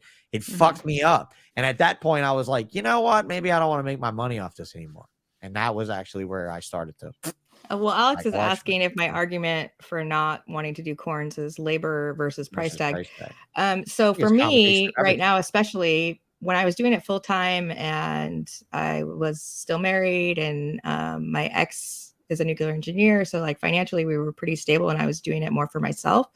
And because I wanted something that was mine, I absolutely could have done corn snakes at that point and had the time to put into it. But for me, if I'm putting in more time for a lower price tag, even though there's 30 of them with, 2 adults, that's not worth it to me because I don't have extra time to put into it. So I would rather put time into less babies that get, $400 a pop than to do the 50 to 150 range with the ball python or with the corn snakes. Right. And so for me, it's time versus money output. So maybe that makes it about the money, but we all have to be in it for the money. On some level, the reason that I started the business wasn't like, because I was like, oh, I'm going to make it rich. But it was absolutely because I wanted to have a money making business that was mine. And so as I got into ball pythons, I definitely didn't get into ball pythons at the moment because I was like, oh, these are the coolest animals ever. But very quickly, I saw how amazing they were. I saw how therapeutic my daughter's snake was for her. And that gave me a passion that went along with the business side of it. Mm-hmm. And so I think that even though I didn't come in with the passion, I definitely found the passion, and the passion sustains it. Because if you're just in it for the money, especially, you know, when you're building your collection and not super profitable, then you're definitely going to get out. But if you come in and you find the passion, it's okay if you came in for the business side of it, for the money, because it's more than that for me now. Yeah, we only got into ball pythons for the money, dear. That's it. We only got into them for the money when I started. Yeah. And then I only stayed in them for the money and the genes. That's it. The only Right, but reason ball I stayed. pythons can be good pets, though. Like if someone has a good setup and they're not killing it. Yes, they can people be good like them pets as to the point pets. that they're boring as fuck and people don't take care of them. I 3 know, years but some after people that, like boring mom and pets. dad are taking care of them. Right. And then Some people 5 though years like after their that, pets. I have to like defend. Yes. Kayla it's has wonderful extremely pets. rare. It's Very extremely happy rare. pets. And they're Let's be honest. American pet keepers, if it's not humanized like a dog, a cat, or a bird that talks or flushes its face up, it has to do something. It has to wag a tail, or it has to paw at you, or it has to flush up its feathers on its face. And if it just sits there, it don't get no love, yo. Yo, It don't so get no when I love, yo. sell snakes, I'm like the hippy dippy in the corner that all the other vendors laugh at, because I will put a ball python in your hand and I'll be like, Correct. oh, well, that's not your ball python. Because you can tell, like, when somebody holds one that's like really their ball python, they Mhm. like light up. My kid calls it the spark. And so like I'll put like 5 or 6 in their hands and I'll be like, oh, that's not yours. Oh, that's not yours. And then my cohort who I vend with bought some wholesale corn snakes from Jessica, and corn snake energy and ball python energy. Now I'm going to get really hokey pokey on you. It's totally different. I might and so mute like your ass if you get any worse. you totally I get my can tell ass. you, And let so me tell I'll you be like this. handing them ball pythons and it's like not clicking, and I'll be like, oh, you might be a corn snake person. So then I'll like drag them over to my friend Holly's booth and I'll be like, can you put a corn snake in their hand? Because they don't know what I'm talking about. And then they'll hold a corn snake and their whole body will light up. And I'm like, oh, you're a corn snake person. It's okay. Here, talk to Holly. And so everybody else is looking at me like it's a fucking snake. It's a fucking rock in a tank. But for me, the pets that go into, obviously there's like the whole breed quality and pet quality and all that stuff. But when I'm at an event, like I'm talking to them about the personality. I'm talking to them about the connection. I'm talking to them about like how to interact. And so I don't feel like that's absolutely true. Like I don't feel like it's a pet rock. I don't feel like it just sits in the tank. If you get people excited about them and excited about their personalities, and you talk about what you could be doing with your snake, like people absolutely can connect with their animals. And a ball python that just sits in its cage, they can take that out and interact with it, and Netflix and chill is what I call it. Yeah. And so if you frame it that way, instead of just being like, here's a snake, have a great day, then I think that you can combat that a little bit, just because you're exposing them to a different philosophy when it comes to snakes. Right. And with that, I could 100% agree with you. And I enjoy the fact that my booth at shows, whenever we do shows down here with EVN, my Exotics by Nature booth is that one stop where we can show you all that, right? We can show you a ball, a corn snake, a boa. We generally have that wide of a selection on the table, and all the time now and back then. But to be straight with you, most of my experience here comes from working retail. I worked a retail store from being 14 to 20. And when I was 20, I owned a retail store from 20 to 30. So, well, and I absolutely think that people that are coming in and getting the retail experience with a ball python, they're taking that home and it's sitting in their cage. Well, but no. I'm not saying that. What I am saying though is if you brought in your 14-year-old, I would go with a ball python. If you brought in your 7-year-old, I go with a corn snake. There's different ages that I like to hit with different stuff, and I think that it really has its moment. You know what I mean? Like it has its moment. Like when you're a teenager, I got a python, man. I got a python, bro. Yeah, I can get that. Like get behind that. Like it's got a big personality in a small package, right? It's got a big presence in a small package. I got a corn snake. I got a corn snake. Now, when you're a little boy or a little girl, and you're fascinated with, oh, it moves so cool with no legs. And wow, look, it can climb straight up the corner of the aquarium with nothing in the tank and get out. And my mom's going to kill me.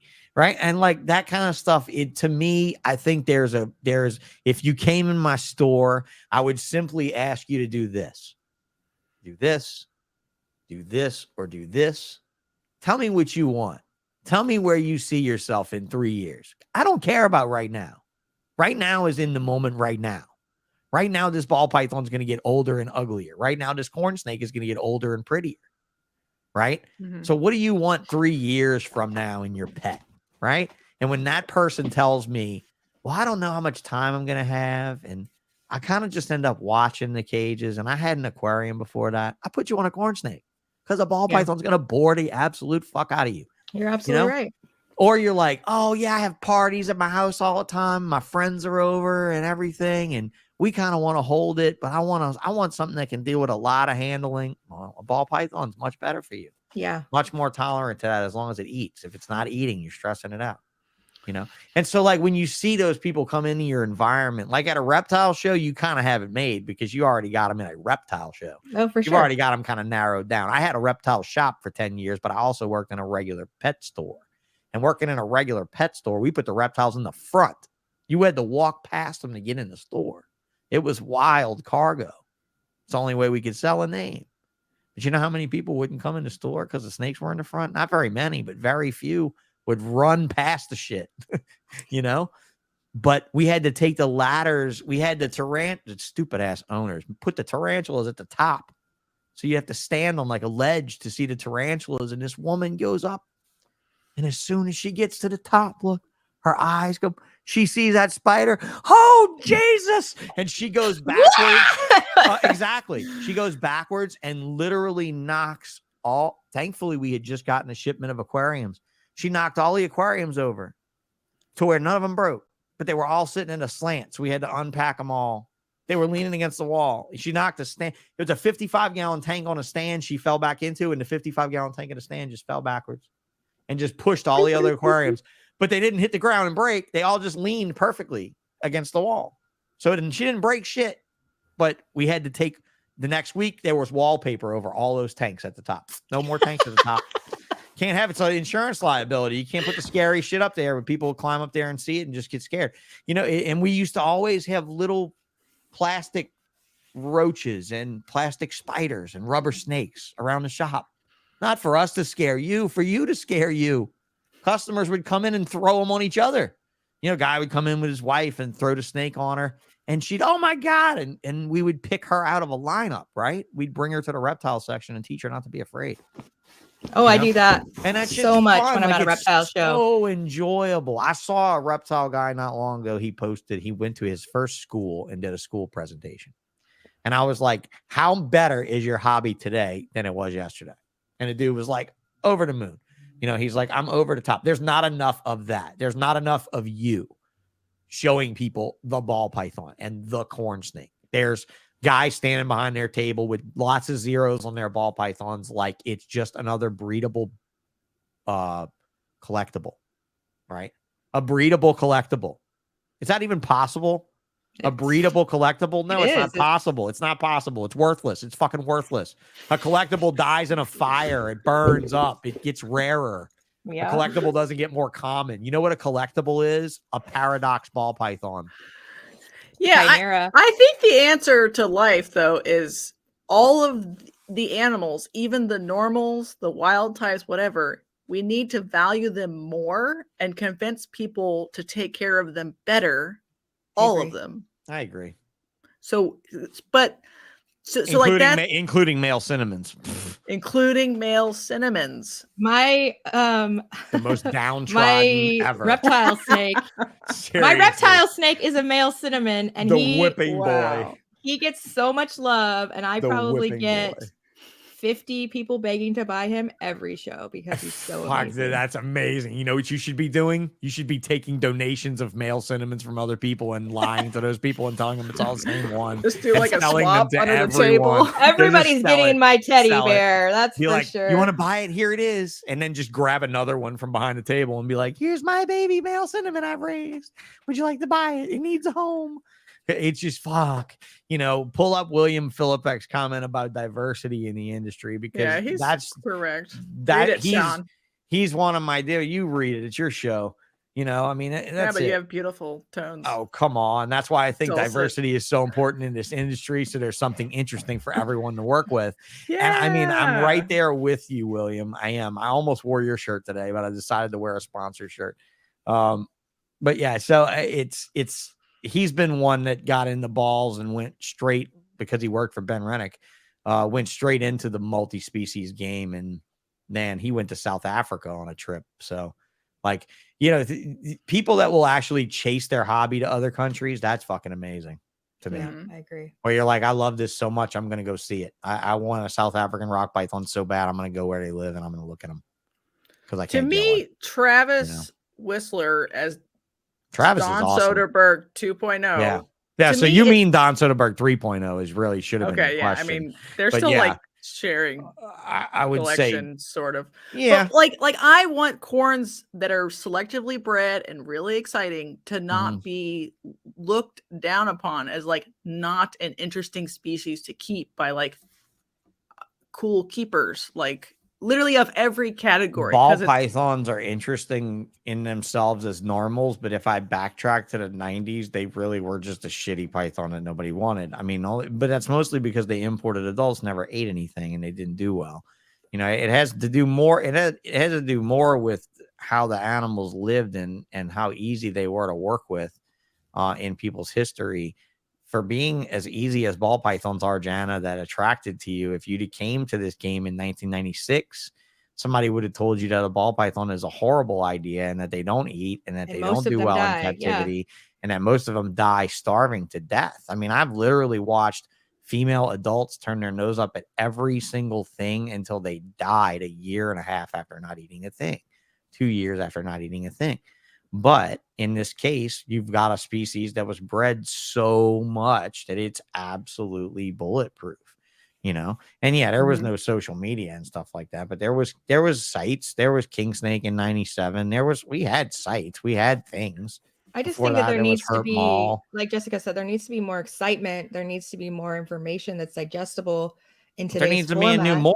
There needs to be a new morph. There needs to be some sensational new palmetto because palmetto's made people do corn snakes again. I don't care what you say. Scale of right. It did, but those people aren't in them anymore because like enough money ran out of it, and so most of them were ball python people. Else. Most of the palmetto guys were ball python people. Right, I mean, but we need people who like corn snakes for their essential corny features, like selective like why me and you like corn snakes, like how you and I like corn snakes, right? So like I and other people need to convince people just to like corn snakes of any kind. As here's cool what you need. Things you're getting out, so you need. No, I'm not necessarily getting out. I'm getting out of all the mainstream shit that I have to sell for under $300. That doesn't mean I'm getting out. I'm not necessarily getting out of like the little projects that I've handpicked myself through and all right, like don't get out the shatters. Like I got shatter stuff. I've got it's not crazy exciting, right? I've got all the McDonald Pied Side project I have is really nice.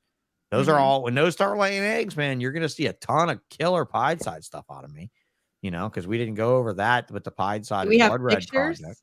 Huh? No, not really. No, the Pied Side Blood Red stuff is not, the stuff I work with is what I would call a B grade. Because I believe that the top A grades are shit to breed because they've been inbred so fucking much.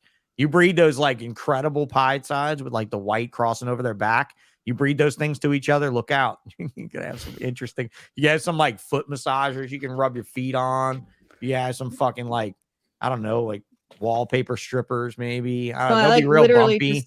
They'll literally be saw-backed. They'll be all right, I'll get a picture. They'll be saw-backed. They'll be all I'm trying to, up. but Google's yelling at me. What, pied side blood red? It's a red snake with white sides that sort of creep up from the sides.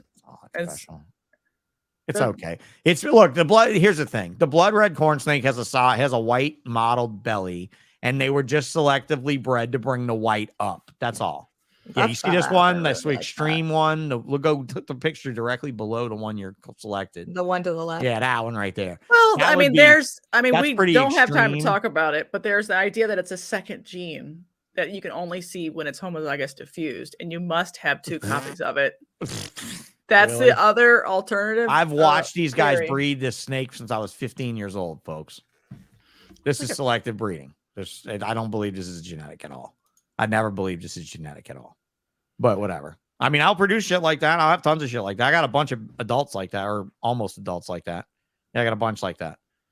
And I've got sun-kissed ones. I've got het scaleless. I got a het scaleless one.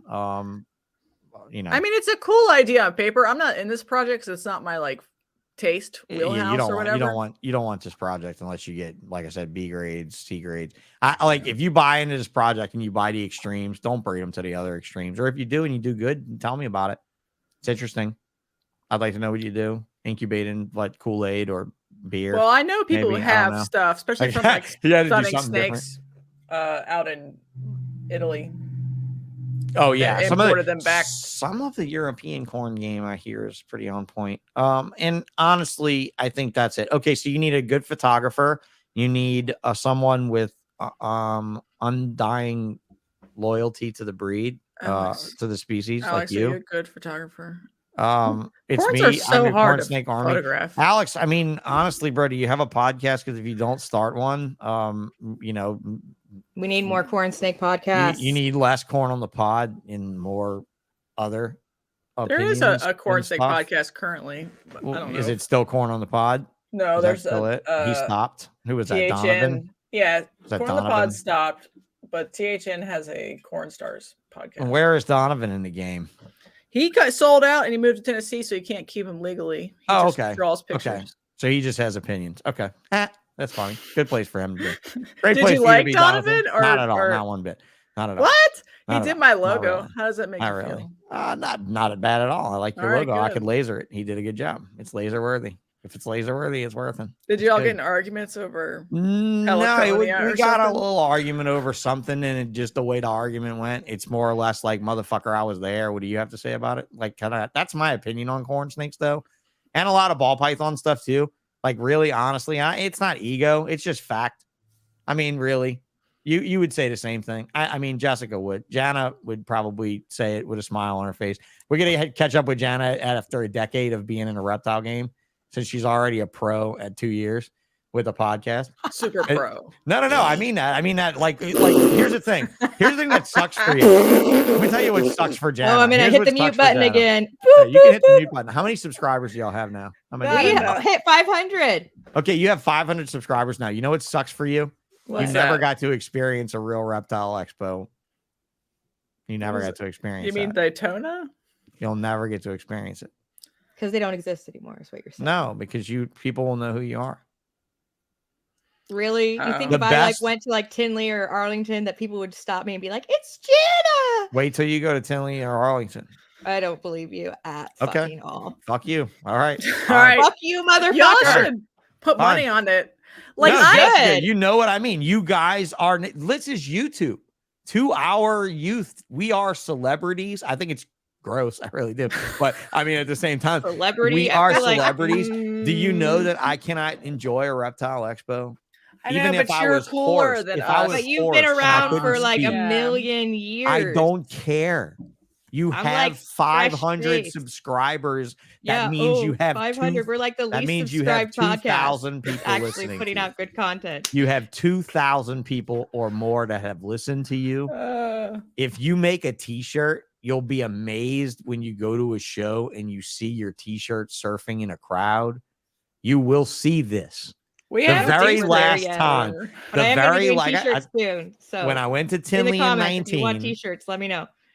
Put Marshall's comment up. Oh, People will boy. even be afraid to approach Why you. would they be afraid? I mean, of me, Absolutely. certainly. Nobody's gonna be afraid to Jana's approach me. gentle. I'm like You know, I lovable will and be- adorable and warm. I will be rolling into Island Tinley, talking to you, having a conversation while we're walking, and people will stop us and interrupt our conversation. But again. it's you. If It's I was not. I Why have am to I walk- anymore? No, You no. roll behind us, and I'll No. walk with somebody else. I It's not on promise you YouTube. right now. I promise And we'll see you. if I get stopped because I don't believe you. After all the stunting you did to be the lamest motherfucker of 2022, you don't think anybody knows who the fuck you are? Jessica's got less of a chance of being higher chance of being not noticed than you. You're Hell like yeah. a fucking yes, indeed. You've already had comments about your boobs in this podcast, and it's your podcast. Oh, I get They don't comments even- about my like- boobs on the daily. Yeah, So I mean like it's there. they have So their own nickname. somebody's on the lookout. Trust me. Somebody's like, "Hey, you guys you're from the Holeback Wreck podcast. I've been wanting to be on that podcast." Like when I had people tell me, "Look, Alex, y'all are celebrities to me." He's right. I'm on the comments. I mean, like, Sponsors, I they get- pop up. I get people coming up to me at my reptile shows, but that's like local people. Yeah, but imagine what that's going to be like when it's the stage. But when I mean, it's like the those are local stage. people that knew me before my podcast, and now they listen to my podcast because they already knew me. I'm telling you, I'm you're gonna triggered. see what I mean. You're gonna see what I mean. You're gonna be Okay. like, I kind of Well, wish you I could get wear us a a mask. table in. Yeah, I would In love September, to like and we use the can- podcast listen. funds. Yeah, to I'll pay for fly dinner if Jana you're down. around. I'm not getting you a table anywhere. Marshall is going to hook up Jessica with an introduction to the right people to know to get things done. Shaking And it's not hands. going to benefit anyone else in this chat or me. It's just going to benefit you guys. And that's it. Because that's all we want to do here. We want to benefit Lori, you I'm guys. doing special No. sponsor shirts and then regular shirts. It's coming. It's coming. It's coming. Jana's been busy. All right, I Yeah, you think guys- we've Yeah, we very long Love it. time, very fun podcast. I love you guys. I love your energy and what you do. Keep doing it. Even though we after I argue, I quit. totally love you. I'm gonna get sick I- of it and quit soon. It's gonna be any day. Is gonna be my What?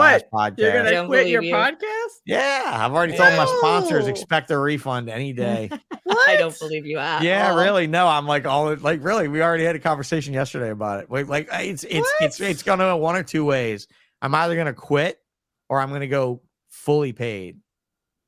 Literally fully paid. Like Patreon only. Fully paid. Yeah, Patreon Okay. or OnlyFans only. Fully paid. You Okay, think? well, I can get that. In the Yeah. way of fuck sponsors. If you want to still be on the list with a logo, it'll cost you a little more, but like make it $2 a month for anybody to join and just see how big of an audience I could build without having to really care that much about it. I just don't know how widely it Episode appeals to 69. guests, you know. Yeah, you're so But that's all. screwed, Jessica. Yeah. She's gonna be in Arlington this weekend, and she's Lindsay's gonna Lindsay's come a up to great you listener. and she's gonna lick your face. I and don't you're like gonna be- public hugs. That's She absolutely doesn't even like to be touched. sexual harassment. She doesn't like to be touched. So if you come up and like lick her to claim her as yours, Right. she's probably gonna punch you. Ugh. Right. Ugh. All I ask is that you ask permission before sitting in my yeah, lap. consent. Consent That's it. is key. You don't have to ask permission to lick me just before sitting in my I lap. need permission. I bet to you get lick because I a her. got to lot. adjust my leg to be sure I can hold up to the long haul. You know, because She's trying to get consent for a hug now. Yeah, you're getting a hug. No consent. Don't touch me. I will Yeah. gently Lindsay, shake I your hand. consent. You can sit in my lap. I consent to a lap sit. I get absolutely no personal enjoyment from it whatsoever. The only thing I get is chest up from here to my nips is all I got. That's it. Everything else is dead. Everything else Well, is dead. So thank you guys for having me on. I had Yeah, fun thanks for clearing the showing up. air on Ultramel. I hope we could clear some air. fuck. You should. I don't know what I have to God, do. like reference this podcast. Dude, you know where you should post it on Don Soderbergh's next forum post. Like you just post a link. Here's a link. It's a link. It's a link. Don, He loves has you, his but own he, like he control. loves you, but Facebook he group. hates your fucking. I went on his Facebook group and said and vomited some shit years ago about it because Walter was like, he's so off about this, bro. He's telling everyone it's a hybrid, and I'm like, fuck. He just doesn't have that day straight. That's all it is one day in the history of corn snakes, just one fucking day, one afternoon, one Sunday afternoon, because it couldn't have been any other day in Houston at ETHS. That show was so bomb back then, though, guys. Like you have no idea. No idea. Like seeing the very first anerythristic gray banded king snakes and stuff that were caught in West Texas and everything, and meeting the guys that discovered that all the Trans-Pecos rat snakes, but all the Trans-Pecos rat snakes come from their own locality in West Texas. You can catch albinos here, hypos here, and Hyaneries here, and they're all like isolated to their areas. It's very interesting. Cool. And to see that group of people, that's a different group of herpers that show up at that show. That used to, the real herpers, the real guys that I was embarrassed to be in the room with because I was a poser. I was such a fucking poser. Well, you never went outside. Still a That was your poser. problem. Still a poser. All All right, right, guys. John, Well, we I love did you it. guys. Thank you for Thank you much. coming. Yes, indeed. And those are really the only ones I can speak on with any authority. I was just like trying to get your opinion on the other one, so it doesn't really matter. Yeah, Tessera's. The rest of them I'm blind to, like Sunkissed and all that stuff. I know nothing about. Pied Side, Blood Red. That's the only other one I'm close to. And Right, I believe yeah. it's selective, but We'll just prove me wrong. Please prove me wrong. Please All prove right. Pied So Side if is. you have June. it, make sure you like. If you're here, Yeah, watching like, still, subscribe, make sure you like. please. Make sure you subscribe. Everybody's been subscribing lately. We're past 500, which is phenomenal. My goal for this year is to hit 1,000. Even also if Jessica subscribe thinks to it's stupid. bullshit. Oh Make yeah, sure if you're subscribe to not bullshit following because bullshit, Because he talks about corn subscribe, snakes like- too. So if you're a corn snake person, you're like, I what am the hell getting is all over this? 150. I just assumed that if they were here, they've already seen him. I am getting over 150 subs a day, and I'm losing 151. I'm convinced.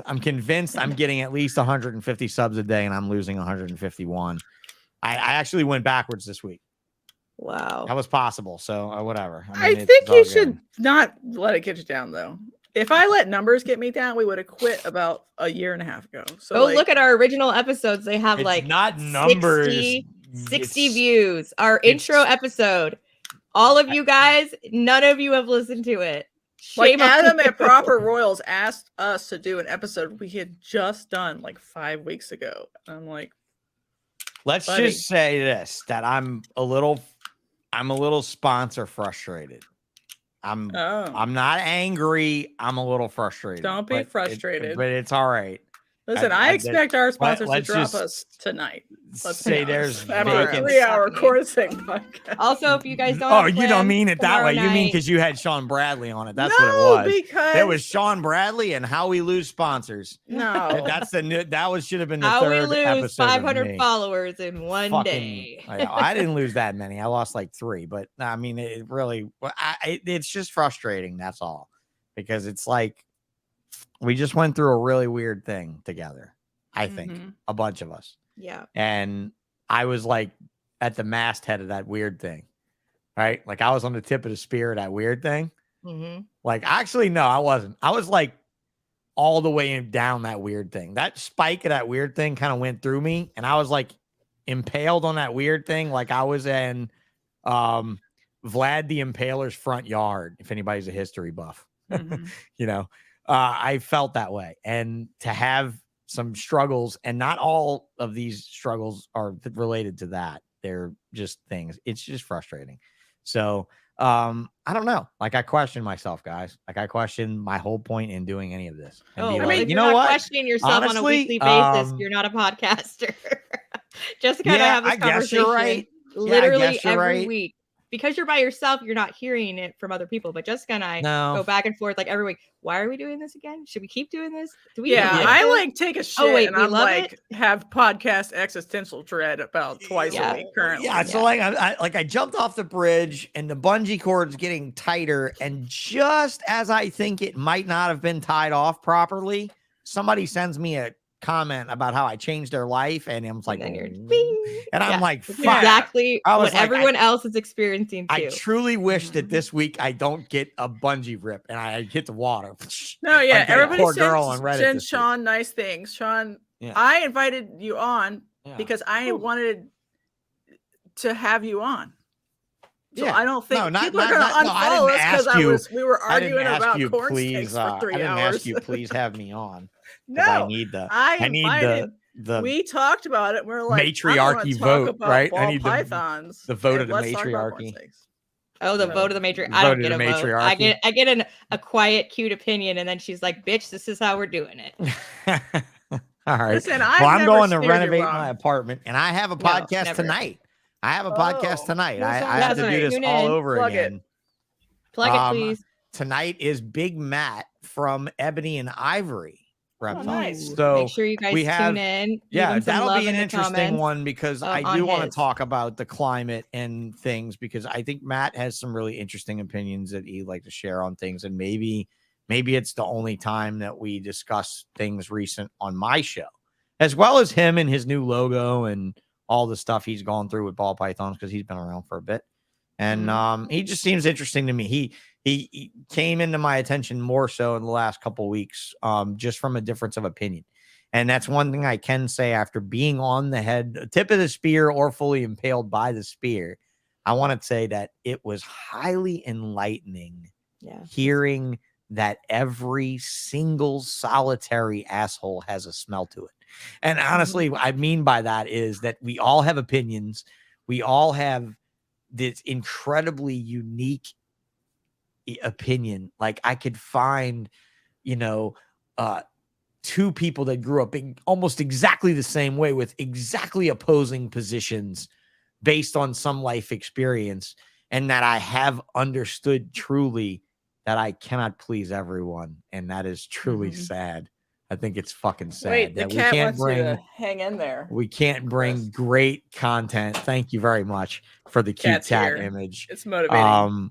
I think you're Diamond right. hands. Yeah. for So podcast. anyway, that's it. Diamond So hands. tune in Fuck tonight you. on bullshit for some more. No FOMO, bro. No We're FOMO, going to the bro. moon. Oh, Your shit. FUD is bringing I'm gonna down have to the mute ceiling. you. What You're are out of you- control. what are you, a Tune in closet tonight crypto for person? Sean on bullshit.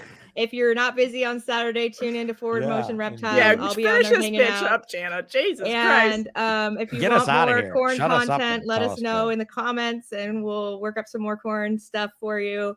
Try to we get love you all. Graham Thanks on for and showing ask off. him about Tessera. Just get We somebody. just don't do that many interviews, so I don't have an excuse to bother some old fart corn snake person. So somebody He's else actually should do it. younger than me, so he's a decent guy. He's actually much younger. He's a younger guy. I was impressed by his age. Actually, Graham is not an old It's guy. still I don't going have the on, in Jana. button, You know, guys. I'm and to sorry. be do. straight with you, you know what you should do?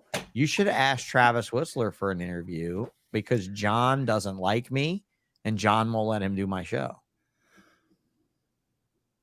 John thinks I'm controversial John from won't old let stuff. another adult do your show. John, his partner, Travis's Okay. business I partner. was No, like, are Travis's they silent married? partner. When you have What like a- a work relationship, you have to no maintain comment. that. No comment. No all right. comment on the marriage Let's thing. I'm leave. pretty sure Travis is straight. I I'm not want sure about John. JT on. That's the only person I want right now. Get JT on. There you go. Ask him. All right. He'll He's do it. already said. Well, yes, apparently we're obviously. celebrities, so maybe if you ask him, he'll be like, "Oh yeah, I know who you are." Yeah. Okay, Jana. Oh, okay, fuck. Jana. All right. Fuck. All right, Oh. Jana. Okay, All right, my I'm hitting the tits button. Might be celebrities, but if I Whatever showed you up with say, my Jana. tits put away, no one would know who I was. Whatever you say, Jana. We'll see. All right, go ahead and hit that in. All right. button. I'll We'll see catch you you next everybody on week. Sunday to Arlington. Thank I'm you. not the Make one sure talking you shit. lick You're the her one and give talking her a shit. hug. No licking, please. No licking. She doesn't look actually, like don't- she don't looks touch like the her. person She that has has a really personal great space RBF, boundaries. so everybody will be terrified. In Can I person. hit They'll the just be like, button? yeah, you can hit the button. All Just right. cut me off. It's cool.